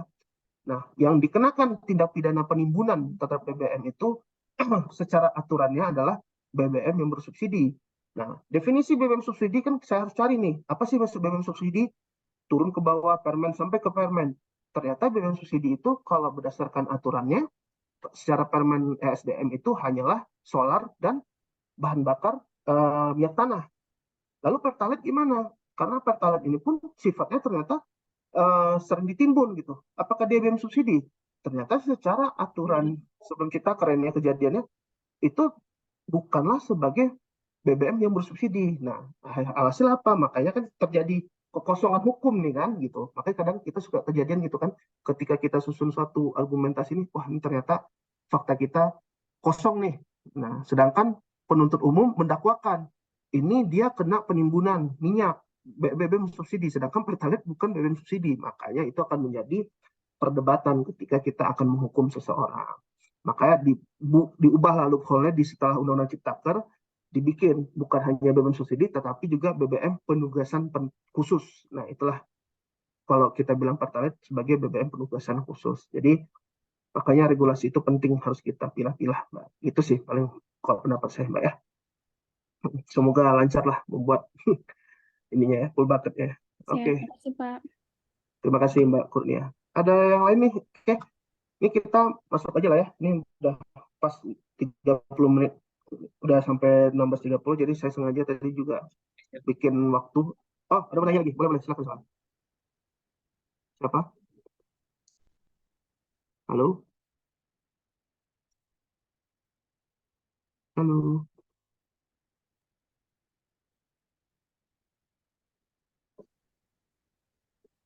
Halo? Izin Pak. Ya, Saya atas nama Absalom Patolpia mau bertanya juga Pak. Boleh. Gimana? Nah, kan sumber-sumber hukum itu terbagi atas 5 tuh. Ya. 1 undang-undang, 2 kebiasaan, 3 traktat, 4 jurisprudensi, 5 doktrin. Nah, tadi kan sudah dibicarakan 1 dan 2 undang-undang dan kebiasaan. Yang saya mau tanyakan adalah apa itu traktat dan doktrin, Pak? Oke. PHI kita ya, sedikit ya. Oke, nggak apa. Mohon maaf, Pak. Nggak apa. Selagi ada waktu lah, mungkin penjelasan aja. Kalau kita traktat itu pada dasarnya adalah aturan-aturan hukum berdasarkan kesepakatan, misalnya perjanjian yang bersifat internasional atau konvensi atau perjanjian bilateral antar negara. Misalnya kita bicara perjanjian ekstradisi antara Indonesia dengan Malaysia, itu kan bisa dikatakan traktat atau perjanjian internasional antara negara dengan negara lain atau negara dengan banyak negara. Itu bicara masalah konvensi, itu dikatakan sebagai traktat. Nah, kalau kita bicara doktrin itu adalah pendapat-pendapat dari para ahli hukum atau biasa dikatakan paling sempitnya adalah para sarjana hukum. Jadi nanti Pak Absalom nih, Mas Absalom, kalau ada SH bisa ngeluarin doktrin. Tapi kalau secara garis besarnya sekarang kalau kita bicara jenjang kependidikan yang bisa mengeluarkan doktrin atau mengeluarkan pendapat atau mengeluarkan suatu pandangan itu kan, kalau kita bicara jenjang itu kan harusnya seorang doktor. Kenapa? Karena doktor itu kan yang bisa mengeluarkan suatu disertasi kan, yang mengeluarkan pandangan gitu. Tapi kalau kita bicara aturannya seperti itu sih kurang lebih ya, Pak Absalom ya. Gitu. Siap, terima kasih Pak. Siap, sama-sama. Oke, udah cukup? Ada lagi? Siap, sudah Pak. Coba ya. Baik, saya ingin bertanya sedikit Pak. Siapa nih? Ferdi Pak. Ferdi, boleh silakan. Baik, terima kasih atas waktunya, Pak. Pertanyaan saya mungkin agak simpel mengenai tentang sumber-sumber hukum tadi, Pak. Nah, sumber-sumber hukum tadi itu yang saya pahami itu mengenai tentang kebiasaan. Nah, yang saya ingin pertanyakan, Pak, kebiasaan apa sehingga bisa kebiasaan itu bisa berada di sumber-sumber hukum, Pak? Bagi sumber hukum ya. Ya. Oke. Jadi kurang lebih gini Pak Ferdi sebenarnya. Kembali dari penjelasan yang saya jelaskan tadi, pada dasarnya kebiasaan itu sifatnya itu memang sifatnya lebih ke regional. Kenapa? Misalnya gini ya, saya bilang kebiasaan itu adalah contohnya ada sebagai hukum adat atau customary itu atau living law lah kita kenal sekarang ya, hukum hidup di tengah masyarakat itu sebagai kebiasaan itu sifatnya memang lebih ke teritorial, tergantung daerahnya di mana. Misalnya Pak Ferdi tinggal di mana sekarang posisi? Pak Ferdi? Di Alauddin. Di mana tuh Alauddin? Di daerah mana? Di Alauddin 2, Lorong 7. Di Makassar ya? Ya, Makassar. Makassar. Nah, contoh di Makassar itu misalnya dulu dalam hal saya nggak tahu ya hukum di Makassar. Misal contoh saya misalnya hidup di masyarakat hukum di daerah saya nih ya, misalnya di daerah Gayo misalnya ya. Nah, di daerah Gayo itu ada satu pepatah atau hukum kebiasaannya di dalam kehidupannya. Jadi kata pepatah gini, kerbau pergi meninggalkan kubangannya dan manusia pun pergi meninggalkan tanahnya. Pada dasarnya gini, ketika seseorang meninggalkan kampungnya atau meninggalkan kampung Gayo ini, maka sudah semestinya tanah atau kebun yang ada dimiliki, yang pernah digarapnya itu harus dikembalikan lagi kepada aparat desanya. Nah, supaya apa? Karena pada dasarnya ketika dia pergi, secara filosofisnya, secara kebiasaan hidup mereka, filosofisnya, ketika tanah itu menjadi telantar, maka itu akan menghambat perekonomian juga di dalam sistem perkampungan yang dia gitu. Nah, itu kan hukum hidup dalam kebiasaannya gitu loh. Tapi kalau bicara kita hukum nasional kan biasanya bilang orang meninggalkan tanahnya ya selama dia masih menggarap tanahnya dan masih tidak melantarkan tanahnya dalam waktu 10 tahun kan tetap tanahnya dia. Tapi berbeda dengan pandangan masyarakat misal adat di sini gitu. Ketika dia sudah menjadi manusia yang pindah gitu, misalnya kayak dia dulu tinggal di kampung A, ternyata dia merantaulah ke kota di Pulau Jawa gitu. Nah, dalam kondisi ini secara hukum kebiasaannya dia seharusnya mengembalikan kepada aparat hukumnya, aparat desanya. Nah, sifatnya bagaimana sebenarnya? Kalau kita bicara sifatnya, mengatur atau memaksa nggak sih sebenarnya itu? Secara sifatnya sebenarnya itu sifatnya mengatur gitu. Ya kalau mau silakan gitu. Kalau tidak mau ya nggak masalah juga. Tapi posisinya itu kan akan berlaku sanksinya. Bisa dikatakan sanksi adat, bisa juga tidak ada sanksinya gitu. Nah, kapan ada sanksi adatnya? Kapan tidak ada sanksi adatnya? Nah, kalau kita bicara sanksi secara adat itu berarti kan itu harus memang diatur dan kesepakatan oleh para pengurus adat di sana, masyarakat adat yang berada di lingkungan itu. Tapi kebetulan hukum yang saya punya ini tentang masalah tanah tadi ternyata tidak ada sanksi adatnya, tapi hanya bersifat mengatur gitu. Tapi dia pun untuk kebiasaan ini bisa juga nanti ke depannya malah dinormatifikasi, itu dinaikkan tingkatnya menjadi peraturan perundang-undangan. Contoh yang saya tadi bilang Pak Ferdi, misalnya masalah pembakaran lahan oleh masyarakat hukum adat berdasarkan Undang PPLH, itu diperbolehkan. Itu karena apa? Itu karena tadi ada hukum kebiasaan yang hidup di masyarakat. Karena ada kebiasaan hidup di masyarakat adat seperti itu, maka diaturlah, diperbolehkanlah di dalam aturannya. Lalu kedudukannya apakah tetap hukum kebiasaan atau hukum peraturan perundangan? Itu maka dia akan berubah status. Itu dia akan menjadi norma hukum, bukan lagi norma kebiasaan atau norma secara hukum adat tadi gitu. Tapi kalau bicara masalah hukum adat, pada dasarnya sifatnya pasti mengatur. Tapi bisa juga memaksa tergantung bentuk-bentuknya. Contoh misalnya kayak misal di Kalimantan ya, mungkin misalnya saya juga paham, misal di Kalimantan ternyata misalnya terjadi suatu tindak pidana itu kan ada pengadilan adatnya. Nah, itu kan bentuk kebiasaan yang hidup di sana gitu. Dan itu sifatnya juga bisa memaksa, bukan hanya mengatur gitu. Pak Ferdi kira-kira. Kurang lebih seperti itu sih ya, yang dikatakan kebiasaan tadi Pak Ferdi. Oke? Ada kurang jelas Pak Ferdi? Mas Ferdi? Halo? Ya, oke Pak. Oh sudah? Oke. Ya, Atau ada yang mau ditanya lagi? Nah, tidak ya? Oke, saya lanjutkan. Jadi ini sebelumnya sudah masuk azan belum di sana?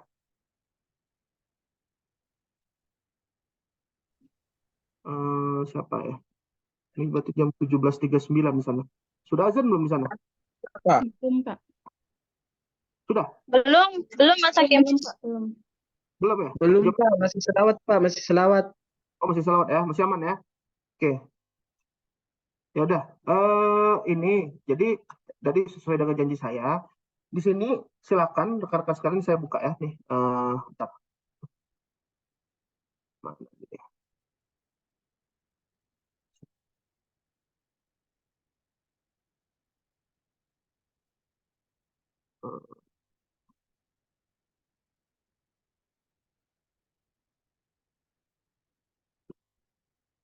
Oke.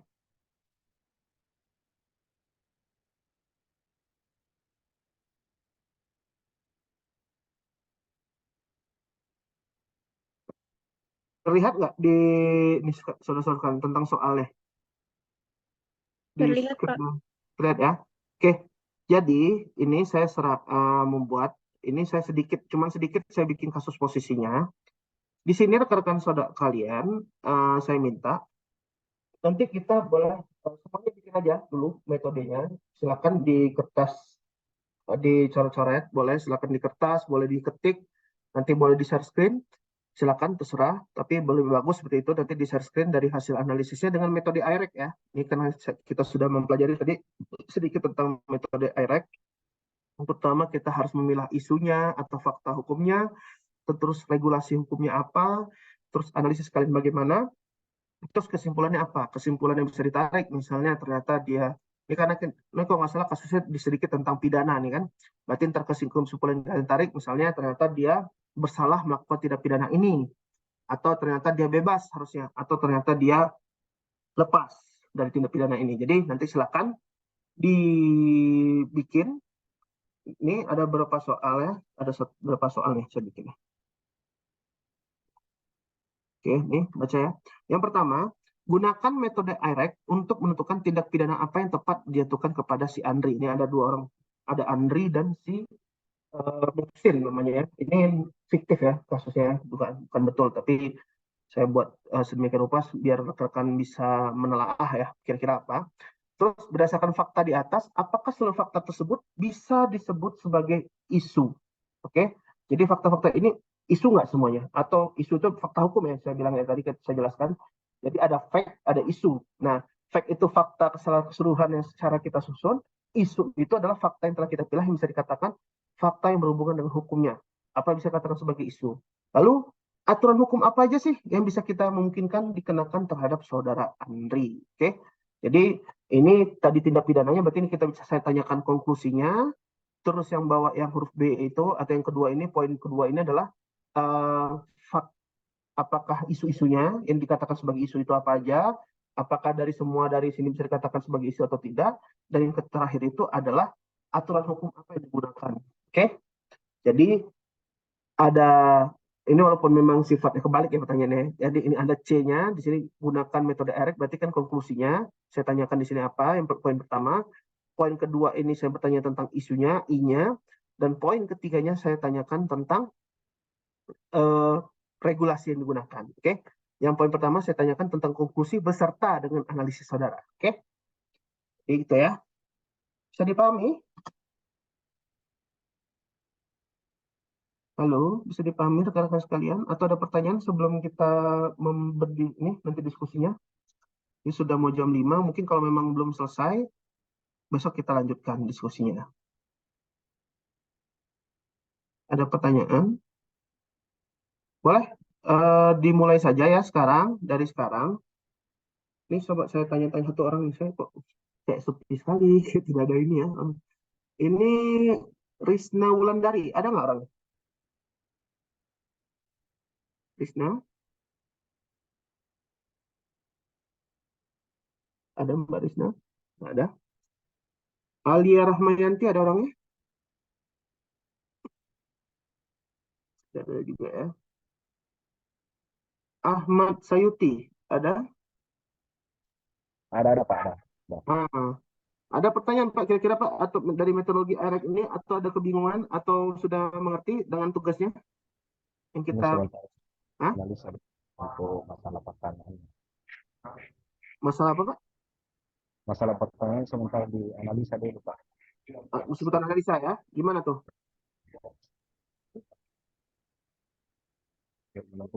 Yang di AREC-nya itu untuk menentukan tindak pidana yang tepat untuk dijatuhkan kepada anak.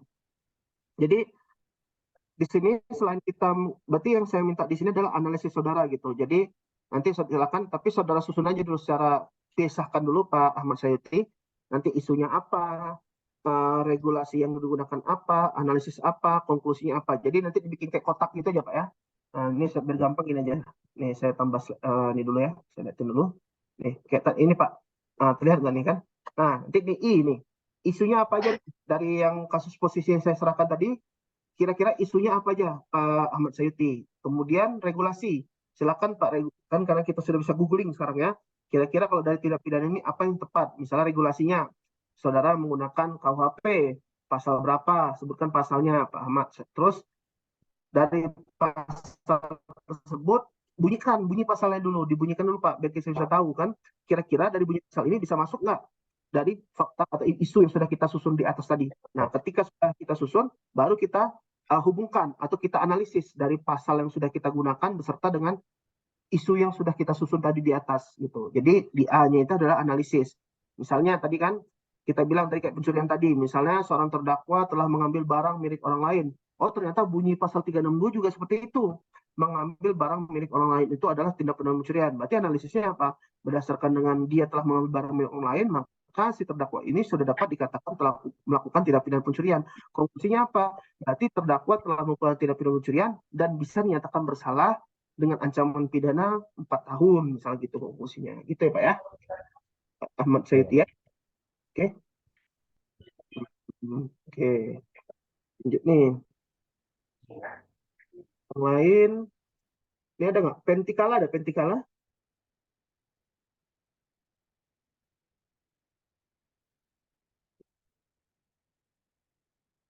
Pentikala?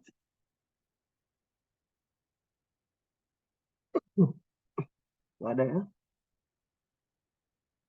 Oke. Nih, satu lagi nih. Oh, materi di share. Oke, ini saya share ya. Saya stop share dulu. Stop share dulu. Oke. Ini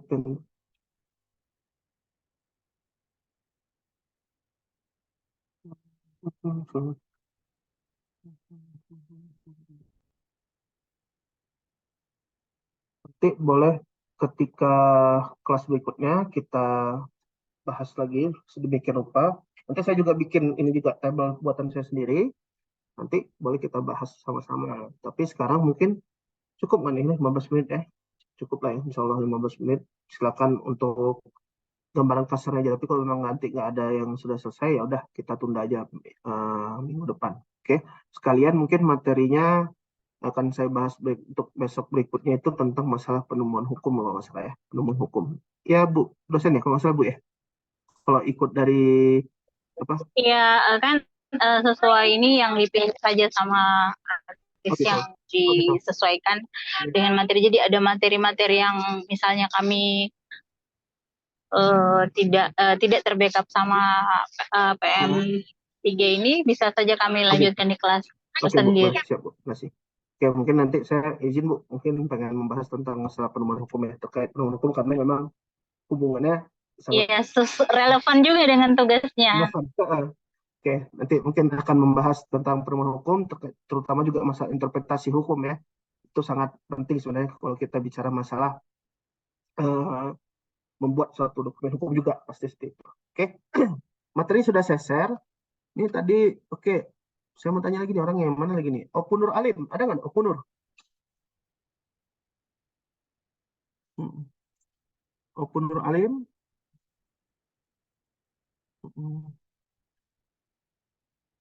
Ya Pak, ya Pak, ya Pak. Gimana? Bingungan? Kenapa? Atau kebingungan nggak kira-kira? Atau ada pertanyaan? Ngerti nggak kira-kira tugasnya?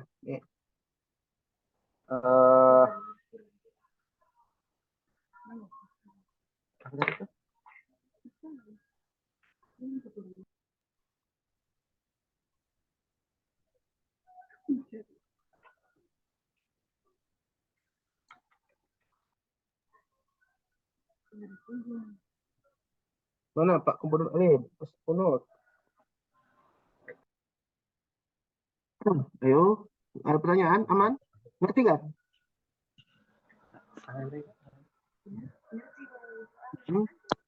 Belum terlalu ngerti, Pak. Belum ngerti. Apa yang dibingungnya? Coba. Kalau nggak tahu. Ini, Pak. Saya kembali ke materi sebelumnya, Pak. Di materi apa itu tadi? Di materi deduktif dan induktif hukum, Pak. Saya mempertanyakan soal itu, Pak. Apa? Induktif? Iya, Pak. Pertanyaannya di mana? Kenapa, Pak? Pertanyaannya di mana? Pertanyaan saya, Pak, apa sih ya yang mendasari kata deduktif dan induktif harus ada di perseturuan hukum, Pak? Kayak permasalahan hukum harus ada deduktif dan induktifnya. Oke. Ya, terima kasih ya, Pak. Ini ya, Pak. Ya. Jadi sederhana gini aja Pak Opunur. Kenapa sih ada deduktif? Kenapa ada induktif? Nah, jadi sebenarnya kalau kita bicara nih Mas Opunur ya, sederhana di dalam IREC ini sendiri, sebenarnya ada metodologi induktif, ada metodologi deduktif di dalamnya. Kenapa saya itu? Kita bicara memilah fakta-fakta di sini, ini kan faktanya bersifat khusus sebenarnya kan? Oke? Ya. Nah, berarti kita berangkat dari hal-hal yang khusus. Oke? Berangkat dari hal-hal yang khusus menuju ke hal-hal yang umum. Hal-hal yang umum itu apa? Hal-hal umum nanti yang diatur oleh peraturan perundang-undangan. Gitu. Maka kita bicara di sini logikanya adalah berpikir secara dari hal yang khusus ke hal-hal yang umum. Berarti kita bicara induktifnya dulu di sini. Dari fakta, isu, ini saya lihat dulu ya share screen ya. Nanti bingung juga. Saya liatin share screen. Nih, share screen ya. Nih, metodologi IREC tadi ya. Ini saya tampilkan biar agak jelas sedikit, Pak Opunur. Nah, Pak Opunur udah kelihatan ya? Nih, IREC-nya. Pak, iya Pak. Ini ada fakta ke isu kan? Tadi seperti dijelaskan. Ini alur yang nomor pertama. Alur nomor 1, fakta diungkapkan dalam satu kasus kemudian digunakan untuk merumuskan permasalahan atau isu. Fakta itu yang mana? Ya kan kalau kita lihat dari gambar yang tadi ini kan metode, ini kan faktanya nih yang terjadi nih. Pada tanggal 20 Juli bertempat bla bla bla ini. Nah, kan ini fakta secara kasus posisinya, ya kan? Nah, ketika kita melihat kasus posisi dan kita pilih menjadi suatu isu itu kan hal-hal yang khusus sebenarnya kan? Khusus menjadi hal-hal yang menuju ke hal-hal yang umum. Jadi kita menarik yang mana fakta biasa menjadi fakta hukum gitu. Hal-hal yang khusus tadi kita tarik menjadi fakta secara hukumnya. Nah, hukum itulah menjadi bentuk aturan umumnya gitu loh. Aturan umumnya kan berada dalam hukum nih. Berarti kan kita berpikirnya kan terbalik nih, dari hal-hal yang khusus dulu baru ke umum. Kalau deduktif kan kita bicara masalah umumnya dulu, ya kan? Hal-hal umum semuanya tentang masalah aturan secara umumnya kan kita atur di situ kan. Misalnya tadi semua makhluk hidup bernapas, misalnya ikan bernapas, ya kan? Ikan itu hal yang khusus. Berarti ikan makhluk hidup gitu. Kesimpulan kita tarik. Karena apa? Kita tarik dari hal yang umum dulu menuju hal-hal yang khusus. Begitu juga ini tadi. Kita tarik deduktifnya itu adalah apa? Hal-hal induktif itu tadi kita tarik dari hal-hal yang khusus dulu menuju ke hal yang umum. Umum ada di mana? Ada di peraturannya tadi. Nah, ketika sudah masuk aturan, nah, ketika kan terakhir dalam nomor urut 3 membandingkan fakta dengan aturan menyusun analisis. Nah, fakta-fakta tadi kita susun dengan aturan-aturan hukum. Maka kesimpulan kita tarik itu diharapkan nanti adalah secara umumnya. Gitu. Berarti perbuatan dilakukan ini bisa dilakukan secara metode deduktif di dalam situ. Di dalam alur nomor 3 ini. Ketika kita menganalisis antara fakta dengan aturan hukum yang ada, itu kan berarti kan menggunakan metode secara deduktif. Di mana aturan secara umum menuju yang khusus. Kenapa saya bilang seperti itu? Contoh paling dasar adalah ini, kembali ke kuis saya tadi. Nih, ini kan analisis ketika kita bicara ini. Tindak pidana pencurian adalah mengambil barang secara tanpa izin dari pemiliknya dengan ancaman pidana 4 tahun. Nah, seseorang terdakwa telah mengambil barang milik orang lain secara tanpa izin dari pemiliknya. Berarti kan kita melakukan analisis dari uraian pasal ini. Ini kan ini kan tindak pidana pencurian. Ini kan bunyi pasal 362, Pak Opunur ya, Mas Opunur. Nah, dan ini fakta hukum yang sudah kita susun sedemikian rupa. Kan kita ambil dari sini tadi fakta yang sudah kita susun tadi, ini faktanya. Berarti bukan lagi, berarti sudah menjadi deduktif gitu loh. Berarti atur nomor 3 ini bukan lagi induktif, melainkan deduktif. Sedangkan yang ini tadi kita berbicara masalah induktif terlebih dahulu. Karena apa? Dari hal-hal yang khusus-khusus dulu, ya. Dari hal-hal yang bersifat parsial, yang nanti akan disandingkan dengan bersifat deduktif di nomor 3-nya. Tapi ketika di nomor 1 dan di nomor 2, Mas Opunur, itu masih bersifat induktif. Induktif. Lebih seperti itu ya. Akan terlihat nanti kalau Mas Opunur bikin langsung, coba bikin langsung, nanti akan terlihat ternyata induktif nih. Kenapa? Karena posisinya kan kita berangkat dari satu sekutansi yang sama gitu. Berangkat dari proses generalisasi gitu. Dari hal-hal khusus ini, dari fakta, saya pengen kerucutkan nih menjadi hal yang pengen dijadikan tindak pidana pencurian gitu misalnya. Nah, karena itu kan berangkatnya dari hal khusus dulu, dari fakta kan dari hal-hal yang khusus, bukan dari hal yang umum. Karena apa? Hal yang umum itu kita anggap peraturan perundangan atau rules inilah sebagai peraturan yang hal yang umumnya itu. Kita menganalisis atau mengonstantir di poin ketiga ini, rules dengan isunya itu kita sandingkan berduanya, maka yang kita gunakan menjadi deduktif. Tuh ya. Apa namanya? Mas Opunur ya. Oke. Ini sudah mau habis waktunya. Kalau memang tidak boleh hari ini. Nah, tuh. Ya. Berikutnya aja. Bapak, ini karena sudah waktu habis juga. Iya, baik. Terima kasih atas kehadiran praktisi kita hari ini dengan mata kuliah Bahasa dan Logika Hukum untuk bidang kajian subjek hari ini adalah penalaran yang sangat penting dalam bagian ilmu hukum. Kebetulan azan, dengan ucapan Alhamdulillahirrabbilalamin, pertemuan hari ini selesai. Terima kasih kepada praktisi kita dan juga kepada semua mahasiswa yang hadir dari awal sampai akhir. Wassalamualaikum warahmatullahi wabarakatuh. Selamat sore. Waalaikumsalam. Waalaikumsalam warahmatullahi wabarakatuh. Download ya itu tadi PPT yang dibagikan, PowerPoint itu download, itu bahan kuliah hari ini. Jangan lagi bertanya mana bahan kuliahnya ya. Boleh Bu ya, izin. Iya, silakan. Tolong nyalakan videonya semua. Ya, video dulu boleh sebelum saya matikan. Ya. Biar nanti. Oke. Udah azan ya. Oke, 1, 2, 3. Dari mana? Terima kasih atas perhatian rekan-rekan sekalian hari ini. Mungkin mohon maaf apabila ada salah penyampaian kata-kata yang salah dalam penyampaian atau ada kata-kata yang mungkin membuat.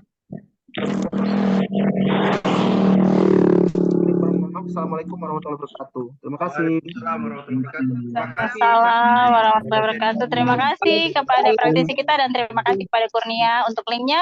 Terima kasih semuanya. Wassalamualaikum warahmatullahi wabarakatuh. Waalaikumsalam warahmatullahi wabarakatuh.